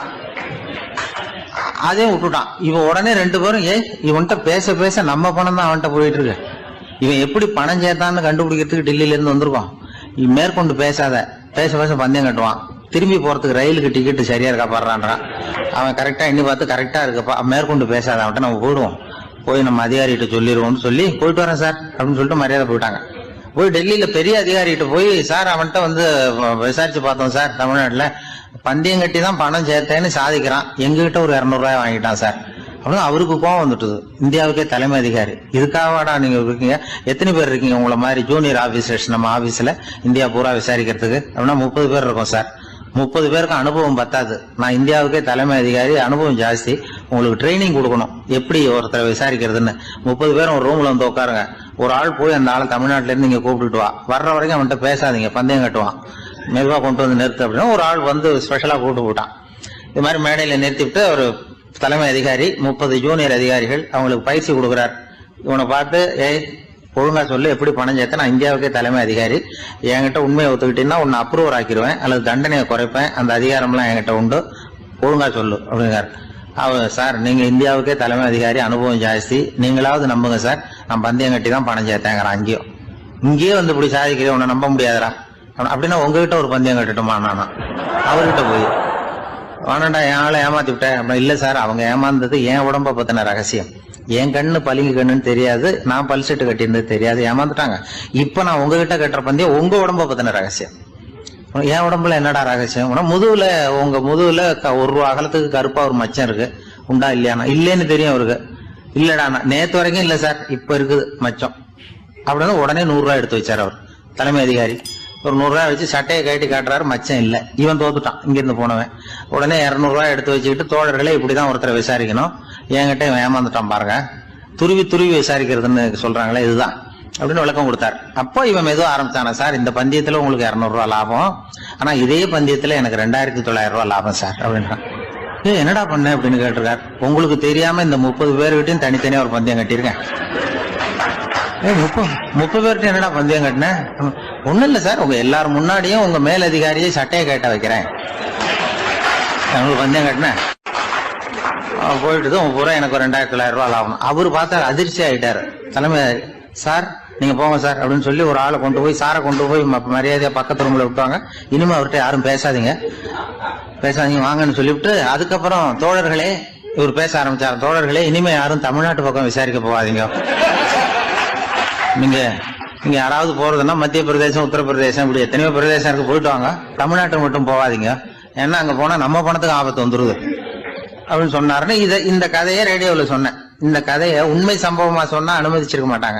இந்த நகைச்சுவைக்கு உள்ள மரியாதை என்னன்னா, அது ஒரு கதை மாதிரி உண்டு பண்ணி இப்படி சொன்னதும், இதுல என்ன என்னுடைய விசேஷம்னா, இந்த ஸ்கிரிப்டை வாங்கிட்டு வர சொல்லி மந்திரியினுடைய பிஏ வந்தார். ஒரு மந்திரி அப்ப இருந்தவர், அவர் பிஏ அடிக்கடி வருவார், வந்து இந்த போன நேற்று முந்தா நாள் ரேடியோவில் சொன்ன அந்த இன்னொரு தகவல் காப்பி ஒண்ணு வாங்கிட்டு வா அப்படி இப்படின்னு கூப்பிடுவார், மேடையில பேசுறதுக்கு எங்களுக்கு தேவை, உபயோகப்படும்னு கேட்பார்.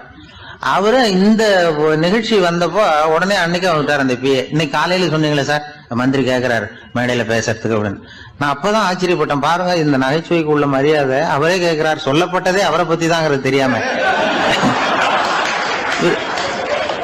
அவரே எப்படி சொல்ல, அதுதான் சிரிப்புக்குள்ள மரியாதைங்கிறது. அது யார பத்தி சொல்றோமோ அவருக்கு தெரியாம கூட சொல்லலாம் அதை. அப்படி இது உண்மையில நடந்த சம்பவம். அந்த மந்திரி, அந்த அமைச்சர் இப்ப இல்ல, உயிரோட எல்லாம் இருந்து வாங்கிட்டு இருந்தார். கிராமத்துல ஒருத்தன் வந்து தன்னுடைய நகங்களை வெட்டிக்கிட்டு இருந்தான். வெட்டி முடிச்சதும் ஒரு வயசானவர் அவனை பார்த்து, அதெல்லாம் அடுத்தவன் கண்ணில் படுறது மாதிரி போட்டுறாதப்பா, ஆபத்துன்னார். என்ன ஆபத்துன்னு கேட்டான் இவன். எவனாவது பில்லி சூனியம் வைக்கிறவன் எடுத்துட்டு போயிட போறான் அப்படின்னாரு அவர். வேண்டாத ஒருத்தனுக்கு ஏதாவது கெடுதல் பண்ணணும்னா உடனே மந்திரவாதியை தேடி போறது உண்டு. மந்திரவாதி என்ன பண்ணுவாருன்னா, யாருக்கு சூன்யம் வைக்கணுமோ அவனோட காலடி மண்ணு, முடி, நகம் இதையெல்லாம் அவனுக்கு தெரியாம எடுத்துட்டு வா அப்படிம்பார். இது மட்டும் இல்ல, அழுக்கு துணி, வேறு மனித உருவம் மாதிரி செய்யப்பட்ட பொம்மை, இதெல்லாம் கூட மந்திரவாதிகள் பயன்படுத்துறது உண்டு. இதெல்லாம் ஏமாத்து வேலை. மனிதனுடைய முடி, நகம் இதெல்லாம் வெட்ட வெட்ட வளருது இல்லையா, அதனால அதுக்குள்ள உயிர் இருக்கிறதாக ஆதி மனிதர்கள் நம்பி இருப்பாங்க. அதனால மனுஷங்கிட்ட இருந்து அதெல்லாம் பிரிக்கப்பட்ட பிறகும் கூட அதுகளுக்கும் அந்த மனுஷனுக்கும் தொடர்பு இருக்கிறதாக அவங்க நம்பினாங்க. அந்த நம்பிக்கை தொடர்ந்து வந்து அதோட விளைவாதான் இன்னைக்கு மந்திரவாதிகள் நகத்தையும் முடியையும் எடுக்கிறாங்க. அந்த நகத்துக்கும் முடிக்கும் ஒரு பாதிப்பு உண்டாக்குனா அது சம்பந்தப்பட்டவனுக்கு போய் சேரும் அப்படிங்கறது அவங்க நினைப்பு. அவ்வளவுதான் விஷயம். இது மாதிரி நம்பிக்கைகள் தான் இன்னைக்கு நகம், முடி இதையெல்லாம் மத்தவங்க கண்ணுல படும்படி போடக்கூடாது அப்படிங்கிற வழக்கத்தை உண்டாக்கி விட்டுது. ஒருத்தர் பேரு என்னன்னு கேட்டு தெரிஞ்சுட்டு போய் அந்த பேரை வச்சு அவனோட ராசி பலனை கணிச்சு அவனுக்கு ஏற்பட இருக்கிற கெட்ட நேரத்துல அவனுக்கு சூன்யம் வச்சா அது உடனே பலிக்கும் அப்படின்னு ஒரு நம்பிக்கை. அது மட்டும் இல்ல, சூன்ய தகட்டுல பேரை எழுதி புதைக்கிறதும் உண்டு. இதனாலதான் பெண்கள் கணவன் பேரை சொல்லாத பழக்கம் ஏற்பட்டுதான். அதாவது பேரை கேட்டுக்கிட்டு போய் ஏதாவது கெடுதல் பண்ணிவிட்டா என்ன பண்றது அப்படிங்கிற பயம். அப்படி ஆரம்பிச்ச பழக்கம்தான் இன்னைக்கு ஏதோ மரியாதைக்காக கணவன் பேரை பிறர் முன்னிலையில சொல்றது இல்ல அப்படிங்கறது மாதிரி ஆயிட்டுது. மந்திரவாதிகள் நம்ம ஊர்ல மட்டும்தான் இருக்கிறாங்கன்னு நினைக்காதீங்க, உலகம் பூரா உண்டு. பிசி தீவில் வாழக்கூடிய மக்கள் என்ன செய்வாங்களாம் தெரியுமா? இது மாதிரி மாந்திரீகம், செய்வன, பில்லி, சூனியம் இதெல்லாம் தங்களை பாதிக்காம இருக்கிறதுக்காக வீட்டை சுத்தி அகழி வெட்டி அதுல தண்ணீரை நிரப்பி வச்சிருவாங்களாம். ஆஸ்திரேலியாவில் இருக்கக்கூடிய பழங்குடி மக்கள் கிட்ட ஒரு பழக்கம், ஏதாவது பழங்கள் சாப்பிட்டா அதோட விதைய தண்ணீர்லயோ அல்லது ஆத்துலயோ போட்டுருவாங்களாம். வெளியில போட்டுட்டா அதை எடுத்து செய்வினைக்கு பயன்படுத்திடுவாங்க அப்படிங்கிற பயம். இது மாதிரி உலகம் பூராவும் செய்வினையின் மூலம் அடுத்தவங்களுக்கு பாதிப்பை உண்டு பண்ண முடியும் அப்படிங்கிற நம்பிக்கை இருக்கத்தான் செய்யுது. பொதுவா எல்லா ஊர்லயுமே நகம், முடி, காலடி மண்ணு, மனித உருவ பொம்மை இததான் மந்திரவாதிகள் பயன்படுத்துறாங்களாம். இந்த பில்லி, சூனியம், செய்வினை இதுல இருக்கிற உண்மை என்ன தெரியுமா? நகமோ முடியோ எதையும் செய்யறது இல்ல, சம்பந்தப்பட்டவனுக்கு ஏற்படுற பயம் இருக்கு பாருங்க, அதுதான் பாதிக்கும். இது மனநிலையை பொறுத்த விஷயம், வேற விஞ்ஞான ரீதியான பாதிப்பு இதுல எதுவும் கிடையாது. நம்ம ஊர்ல ஏற்பட்ட பகுத்தறிவு சிந்தனைகள், மூட நம்பிக்கைகளை எவ்வளவோ குறைச்சிருக்குது. இருந்தாலும் ஏமாந்து போறவங்க இன்னமும் இருந்துகிட்டு தான் இருக்கிறாங்க. இந்த காலத்துல சின்ன குழந்தைகளை கூட ஏமாத்துறது கஷ்டம். ஒரு குழந்தை கேட்டுதான், ஏன்பா பிரார்த்தனை பண்ணுனா நமக்கு எல்லாம் கிடைக்குமா அப்படின்னு தான். ஓ கிடைக்குமே அப்படின்னாராம் அப்பா. நீ வச்சிருக்கிறிய பேனா அது கூட கிடைக்குமா அப்படின்னு கேட்டுதான் குழந்தை. ஓ கிடைக்கும் அப்படின்னாராம். அப்படின்னா நீ வச்சிருக்கிற பேனாவை என்கிட்ட கொடுத்துரு, அதுக்கப்புறம் நீ பிரார்த்தனை பண்ணி வேற ஒரு பேனாவை வாங்கிக்கோ அப்படின்னு தான் அந்த சின்ன குழந்தை. ஒரு ராஜா இருந்தார். அவர் ஒரு பெரிய கோயில் கட்டினார். பல ஊர்கள்ல இருந்து சிற்பிகள்லாம் கொண்டுகிட்டு வந்தார். அழகழகா சிற்பங்களை செய்ய சொன்னார். ஊர்ல உள்ள ஜனங்களும் கோயில் கட்டுறதுக்கு அவங்களால முடிஞ்ச உதவியை செஞ்சாங்க. ராத்திரி பகலா வேலை நடக்குது. கோயில் கொஞ்சம் கொஞ்சமா வசந்துகிட்டே வந்துட்டுது. அந்த ஊர்ல ஒரு வயசான அம்மா இருந்தாங்க, ரொம்ப ஏழை. அவங்களுக்கு மனசுக்குள்ள ஒரு உறுத்தல், இந்த ஊர்ல எல்லாரும் இந்த கோவில் கட்டுறதுக்கு அவங்களால முடிஞ்ச உதவியை பண்ணிட்டு இருக்கிறாங்க, நம்மளால ஒன்றும் பண்ண முடியலையே அப்படின்னு நினைச்சு கவலைப்பட்டாங்க. அவங்களுக்கு மனசு கேட்கல, ஏதாவது செய்யணும் நம்மளால முடிஞ்சது அப்படின்னு யோசனை பண்ணாங்க. நல்ல வெயில் நேரத்துல சிற்பிகள்லாம் ரொம்ப சிரமப்பட்டு சிலை வடிச்சுக்கிட்டு இருக்கிறாங்கல்ல, அவங்களுக்கு அந்த நேரம் தாகம் எடுக்குமே, அதனால சிரமப்பட்டு ஒரு குடத்துல தண்ணியை எடுத்துக்கிட்டு அதை இடுப்புல வச்சுக்கிட்டு மெதுவா கொண்டுகிட்டு அங்க போறது அப்படின்னு முடிவு பண்ணிட்டு அந்த அம்மா போச்சு. அங்க போய் வேலை செய்யறவங்களுக்கு தாகம் எடுக்கிற போலாம் ஒரு கோவலையில தண்ணியை எடுத்து கொடுத்துக்கிட்டு இருக்கிறது. இப்படியே பண்ண ஆரம்பிச்சுட்டு அந்த அம்மா. ஏதோ அந்த அம்மாவால முடிஞ்ச ஒரு சின்ன உதவி இது. இப்படி கொஞ்சம் கொஞ்சமா வேலை நடந்தது. கோபுரம் வசந்தது, எல்லா வேலையும் முடிஞ்சது. இனிமே கடைசியா கற்ப கிரகத்தின் மேல விமானம் அமைக்க வேண்டியதுதான் பாக்கி. அந்த வேலையும் ஆரம்பமாச்சு. அந்த சிற்பிகள்லயே அனுபவசாலியான ஒருத்தர் இந்த அம்மாவை தேடிட்டு வந்தார். பாட்டி, உங்ககிட்ட இருக்கிற ஏதாவது ஒரு பொருளை கொடுங்க, அந்த விமானத்துல வைக்கலாம் அப்படின்னு நாங்க நினைக்கிறோம் அப்படின்னார். இந்த அம்மாவுக்கு ஒன்றும் புரியல. ஏதாவது இருந்தாவில கொடுக்கலாம், எதுவும் இல்லையே, என்ன பண்றது யோசனை பண்ணாங்க. இத பாருப்பா, என்கிட்ட என்ன இருக்கு, இந்த வாசப்படியில கிடக்குது, இந்த கல்லு தான் இருக்குது, வேணும்னா இத எடுத்துட்டு போங்க அப்படின்னாங்க. உடனே அந்த கல்லை பேத்து எடுத்துட்டு போயிட்டாங்க அவங்க. அங்க போய் பார்த்தா என்ன ஆச்சரியம், அந்த விமானத்து உச்சியில கலசங்களை அமைக்கிறதுக்கான பிரம்ம எந்திரத்தை மூடுற கருங்கல் ஒண்ணு தேவையா இருந்தது. இவங்க எடுத்துட்டு போன கல்லு அதுக்கு ரொம்ப பொருத்தமா அமைஞ்சு போச்சு. ஏதோ அதுக்காகவே அளவெடுத்து செஞ்சது மாதிரி அமைஞ்சுட்டுது. அந்த கல்லையே அங்க அப்படியே பதிச்சுட்டாங்க. ஒரு வழியா கோவிலை கட்டி முடிச்சாங்க. அடுத்தது கும்பாபிஷேகம், அதுவும் ரொம்ப சிறப்பா கோலாகலமா நடந்து முடிஞ்சது. இவ்வளவையும் பார்த்த அந்த ராஜாவுக்கு மனசுக்குள்ள ரொம்ப பெருமையா இருந்தது. இவ்வளவு பெருசா இந்த கோவில் உருவாகிறதுக்கும் இவ்வளவு சிறப்பா இந்த விழா நடக்கிறதுக்கும் நாம தானே காரணம் அப்படின்னு மனசுக்குள்ள நினைச்சுக்கிட்டார். இப்படி நினைச்சுக்கிட்டே அன்னைக்கு ராத்திரி அரண்மனையில படுத்து தூங்கினார். உடனே ஒரு கனவு. ஆண்டவனே அந்த ராஜாவோட கனவுல வந்தார். ராஜா ஆண்டவனை வணங்கினார். இறைவா, உங்களுக்காக நான் கட்டியிருக்கிற கோவில் எப்படி இருக்குது, நல்லா இருக்குதா அப்படின்னு கேட்டார் ராஜா. அதுக்கு இறைவன் சொன்ன பதில் என்ன தெரியுமா? நீ கட்டின கோவில்ல அந்த கிழவியோட நிழல்ல நான் சுகமா இருக்கிறேன் அப்படின்னாராம். இப்படி சொல்லிவிட்டு கடவுள் மறைஞ்சுட்டார். கனவு கலைஞ்சுது. ராஜா விசாரிச்சார், யார் அந்த கிழவி அப்படின்னு. எல்லாரும் விவரத்தை சொன்னாங்க. அப்பதான் ராஜா நினைச்சு பார்த்தார், இந்த கோவிலை நானே கட்டினதாக ரொம்ப பெருமைப்பட்டுக்கிட்டேன். ஆனா அந்த வயசான அம்மா வீட்டு வாசல்ல கிடந்த கல்லு அது இறைவனுக்கு சுகமான நிழல் கொடுக்கறதாக சொல்றாரு அப்படிங்கறத எண்ணி பார்த்தார். நான்கிற எண்ணம் நழுவி போயிட்டுதான். கோபுரம் எவ்வளவு பெருசுங்கிறது முக்கியம் இல்ல, குணம் எவ்வளவு பெருசுங்கிறது தான் முக்கியம். அந்த வயசான அம்மா நம்ம நாட்டுல வாழறது தான் நமக்கு உண்மையான பெருமை அப்படின்னு நினைச்சாராம் ராஜா. இந்த காலத்திலயும் ஒரு ஊர்ல ஒரு கோவில் கட்டினாங்க. எல்லா ஜனங்களும் அவங்களால முடிஞ்சதை செஞ்சாங்க. நம்மால் ஒருத்தன் அந்த திருப்பணி குழு தலைவரை போய் பார்த்தான். நான் ஏதாவது ஒத்துழைக்கணுமா ஐயா அப்படின்னு ரொம்ப பணிவா கேட்டான். திருப்பணி குழு தலைவர் சொன்னார், இத பாருப்பா, இந்த கோவில் கட்டி முடிக்கிற வரைக்கும் உன்னுடைய ஒத்துழைப்பு எதுவும் தேவையில்லை. கட்டி முடிச்சு கும்பாபிஷேகம் ஆனதுக்கு அப்புறம் தான் உன்னுடைய ஒத்துழைப்பு ரொம்ப அவசியம் அப்படின்னார். அதுக்கப்புறம் நான் என்ன செய்யணும் சொல்லுங்கன்னா, இவன் இந்த சாமி சிலையை நீ திருடிட்டு போகாம இருக்கணும், அவ்வளவுதான் அப்படின்னாராம் அவர். என்னுடைய நண்பர் ஒருத்தர், அவர் விரல்ல நகமே இருக்காது. என்ன காரணம்னு நினைக்கிறீங்க? எல்லாத்தையும் அவரே கடிச்சு துப்பிடுவார். அப்படி ஒரு பழக்கம். சின்ன குழந்தைகள் நகம் கடிக்குது, விரல் சூப்புது. இதுக்கு என்ன காரணம் தெரியுமா? குழந்தைகள் மனசுல ஏற்படக்கூடிய ஒருவித பாதுகாப்பின்மை, இன்செக்யூரிட்டி, அல்லது தான் சரியா கவனிக்கப்படல அப்படிங்கிற எண்ணத்தோட வெளிப்பாடு தான் அது அப்படிங்கிறாங்க டாக்டர்கள். சில இடங்கள்ல 2வது குழந்தை பிறந்த உடனே பெரியவர்கள் கவனம் முதல் குழந்தைகிட்ட இருந்து கொஞ்சம் விலகி 2வது குழந்தைகிட்ட போயிடும். அந்த சமயத்துல முதல் குழந்தைக்கு இந்த பழக்கம் ஏற்படுறதுக்கு வாய்ப்பு உண்டாம். சில குடும்பங்கள்ல கணவன் மனைவி 2 பேருமே வேலைக்கு போறவங்களா இருப்பாங்க. குழந்தை ரொம்ப நேரத்துக்கு பெத்தவங்களை பிரிஞ்சு இருக்க வேண்டிய சூழ்நிலை இருக்கும். குழந்தை ஒரு பாதுகாப்பின்மையை உணர ஆரம்பிக்கும். இந்த பழக்கம் வந்துடும். அதனால ஒரு குழந்தைக்கு தான் ஒதுக்கப்படுறோம் அப்படிங்கிற நினைப்பு வராம பாத்துக்கணும். வளர்ந்த குழந்தைகளும் நகம் கடிக்கும். வயசானவங்க கிட்டையும் இந்த பழக்கம் இருக்கும். இது ஒரு மனச்சிதைவின் வெளிப்பாடு அப்படிங்கிறாங்க மனநல நிபுணர்கள். அம்மா அப்பா திட்டினாலும் சரி, அல்லது ஆசிரியர் திட்டினாலும் சரி, இந்த பழக்கம் வந்துடும். நாம தவறு பண்ணிட்டோம் அப்படிங்கிற நினைப்பு வர்ற சமயம் நகம் கடிக்க ஆரம்பிச்சிருவோம். ஏதோ ஒண்ணு அடையணும் அப்படின்னு நினைக்கிறோம், அதை அடைய முடியல.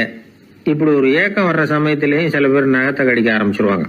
ஒரு பெரிய அதிகாரி, தனியார் நிறுவனத்துல வேலை பார்க்கிறவரு, அவரு டென்ஷனா ஆயிட்டாருன்னா உடனே அறைக்கு அதை சாத்தி விடுவாங்களாம்.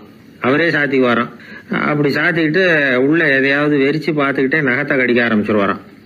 இந்த பழக்கம் உலகம் பூரா உண்டு. நகம் கடிக்கிறவங்களை அந்த பழக்கத்திலிருந்து மீட்கிறதுக்கு என்ன வழி அப்படின்னு லண்டன்ல உள்ள அழகியல் நிபுணர்கள் யோசனை பண்ணி பார்த்திருக்கிறாங்க. சில ஆய்வுகள் பண்ணி பார்த்தாங்களாம். அவங்க என்ன பண்ணாங்க தெரியுமா? நகம் கடிக்கிற பழக்கம் உள்ளவங்களை எல்லாம் தேடி பிடிச்சாங்க. அவங்களையெல்லாம் 3 பிரிவா பிரிச்சுக்கிட்டாங்க. ஒரு பிரிவு கிட்ட என்ன சொன்னாங்கன்னா, உங்களுக்கு நகத்தை கடிக்கணுங்கிற நினைப்பு வர்றப்போலாம் டைரி எழுத ஆரம்பிச்சிருங்க அப்படின்னாங்களாம். இன்னொரு பிரிவு கிட்ட, உங்களுக்கு அந்த நினைப்பு வர்றப்போலாம் உங்க நகத்துக்கு வண்ணம் பூச ஆரம்பிச்சிருங்க, அழகுபடுத்த ஆரம்பிச்சிருங்க, நெயில் பாலிஷ் போடுறாங்களே அது மாதிரி. அப்படி ஒரு யோசனை சொல்லியிருக்காங்க. 3வது குழுவினர்கிட்ட, உங்களுக்கு நகத்தை கடிக்கணுங்கிற எண்ணம் வர்றப்போலாம் விரல்களை இறுக்கமா மூடி வச்சுக்கிட்டு வேற விஷயங்கள்ல கவனம் செலுத்துங்க அப்படின்னு சொன்னாங்களாம். இப்படி 3 வித முயற்சி பண்ணி பார்த்ததுல கடைசியா அவங்க என்ன கண்டுபிடிச்சாங்க தெரியுமா? 3வது குழு செஞ்சதுல நல்ல பலன் கிடைச்சதாம். அதாவது நகம் தெரியாதபடிக்கு விரலை இறுக மூடிக்கிட்டு வச்சுக்கிட்டோம்னா அந்த பழக்கம் மாறுதான். அப்படி இருந்தவங்க கிட்ட இந்த நகம் கடிக்கிற பழக்கம் மெதுவா குறைஞ்சு போச்சான். அதனால நகம் கடிக்கிற பழக்கம் உள்ளவங்க இதை முயற்சி பண்ணி பார்க்கலாம். ஒரு ஆள் இருந்தார், அவருக்கு எப்ப பார்த்தாலும் நகத்தை கடிச்சுக்கிட்டே இருக்கணும், அப்படி ஒரு பழக்கம். அதனால அவர் விரல்ல எப்பவும் நகம் இருக்கிறது இல்ல, விரல் இருக்கிறதே பெரிய ஆச்சரியம். அவருக்கு திடீர்னு உடம்புல அரிப்பு, சொரிஞ்சிக்க முடியல, அரிப்பும் நிக்கல. 1 வாரம் தொடர்ந்து கஷ்டப்பட்டார். கடைசியா ஒரு டாக்டர் கிட்ட